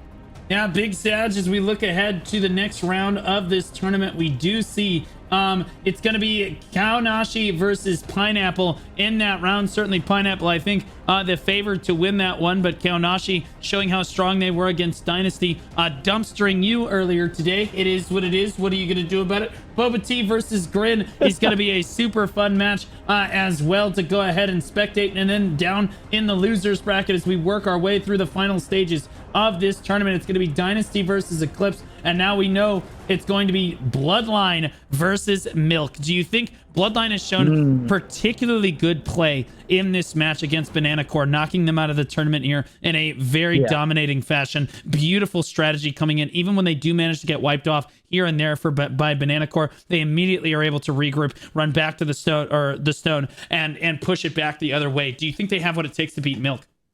Absolutely. I think they do. I think it's going to be a very, very, very close fight. It's going to be damn near impossible to guess who wins, because Bloodline, as they've seen here, does have they're kind of like methodical in how they approach the fight versus Banana Corp here, where essentially they were waiting on cooldowns to be down on the side of Banana Corp. They were waiting on the spinners to really start their spins and start abusing them. You saw how Youngsta, even though he had those like little pockets where he had those frags, it just wasn't enough, because most of the time he's getting ping pong back and forth, stunned, and then and then killed in the middle of that stun, and he really was just being abused pretty much in this matchup.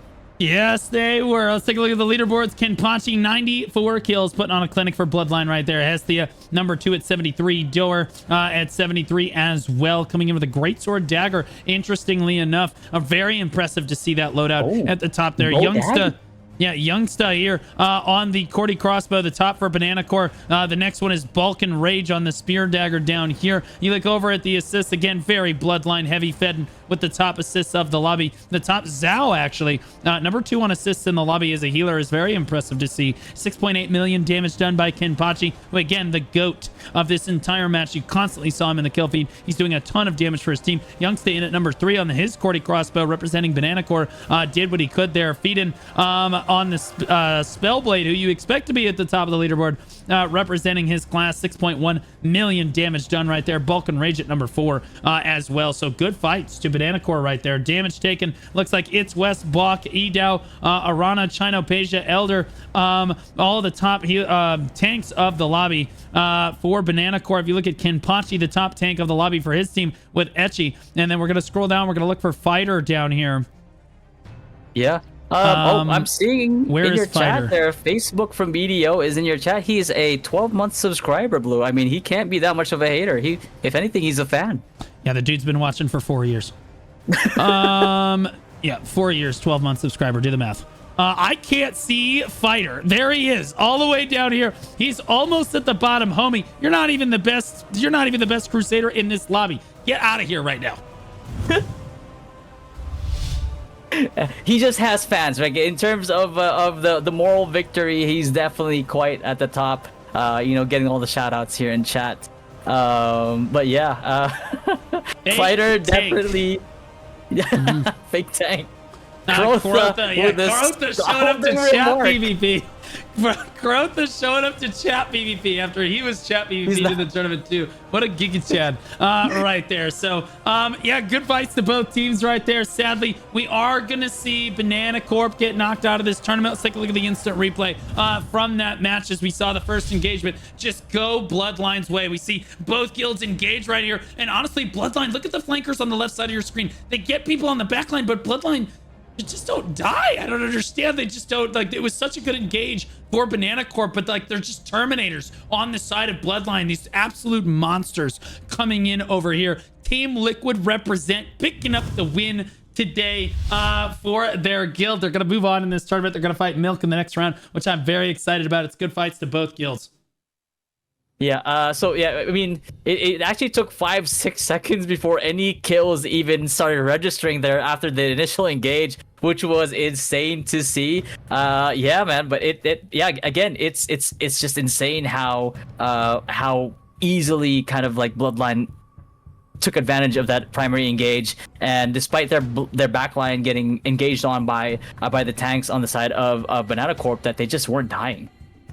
Yeah, absolutely. But it's good fights to everybody that came out and fought today. Thank goodness for these NA West teams showing up for the tournament. I was like, man, are we gonna, like, what's going on with NA West? I don't have enough pull. I'm not in like the spaces for NA West. But fortunately the community came together, got the word out. This tournament has been awesome. I have absolutely no regrets putting it on. And honestly, my least dramatic region overall has been NA West. God bless you guys, because the other two regions are problem children for my tournament directors. It's been, bro, I'm telling you, Multirix, big shout out to Multirix and Lucy for helping do the tournament direction today. But Malta's had like the easiest time with NA West while the other two regions are burning to the ground some nights. And if everybody could wave hi to the moderators in chat who helped make this event possible here, they did such a great job for them. The other people I want to shout out is I want everybody to throw a WAGS in the chat right now, because those guys,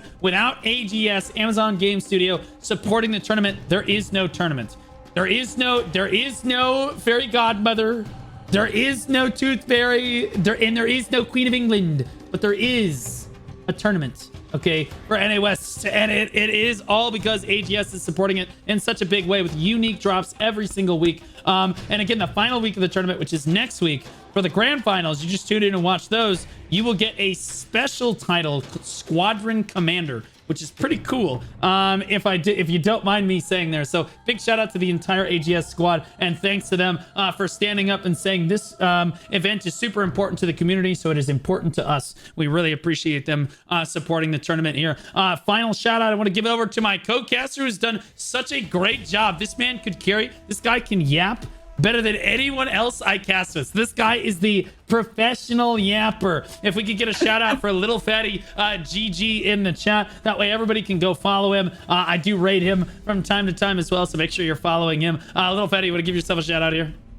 Yeah, man. Again, honestly, just a quick instead of shout out to myself, I want to shout out to everybody in NA West, everybody in the NA East and EU that are watching as well. I really appreciate you guys coming out and watching the fights. These are incredibly good fights, and it's only gonna get better. The later we get into the tournament, the more bangers we're gonna see, because I can tell you right now, in terms of like back and forth, there's a lot of that happening when it comes to the top guilds in NA West, and yeah, looking forward to the next following week. And yeah, also looking forward to having everybody here. And again, thanks everybody. Thanks team. Thanks Blue. Thanks AGS. Tico, Godspeed, big fan. Hello. Yeah, absolutely. Absolutely on this one. Okay, so guys, I'm gonna throw it over to somebody else. We're gonna be back tomorrow with at 12 p.m. Central Standard Time. That's 7 p.m. Central European Time for EU, as that tournament starts to heat up in a super big way for them. And then NA East will be back on Wednesday with NA East in their next round, and there's going to be an absolute hype matches right there. And yeah, tomorrow I am shoutcasting on my birthday. That's what I get to do on my birthday is work. But I'll be honest with you, I wouldn't rather be doing anything else. It's going to be a lot of fun, and I can't wait. So make sure you guys tune in for that one. I'm going to throw it over to what looks like Invuln. As I see him streaming in the throne category, putting on the good fight right there as he continually... Oh, look at that. He's watching. Look at that. He's watching the tournament. I'm going to throw it over to him. Guys, have a great rest of your night. Happy 40th. Screw you, chat. I don't even care anymore.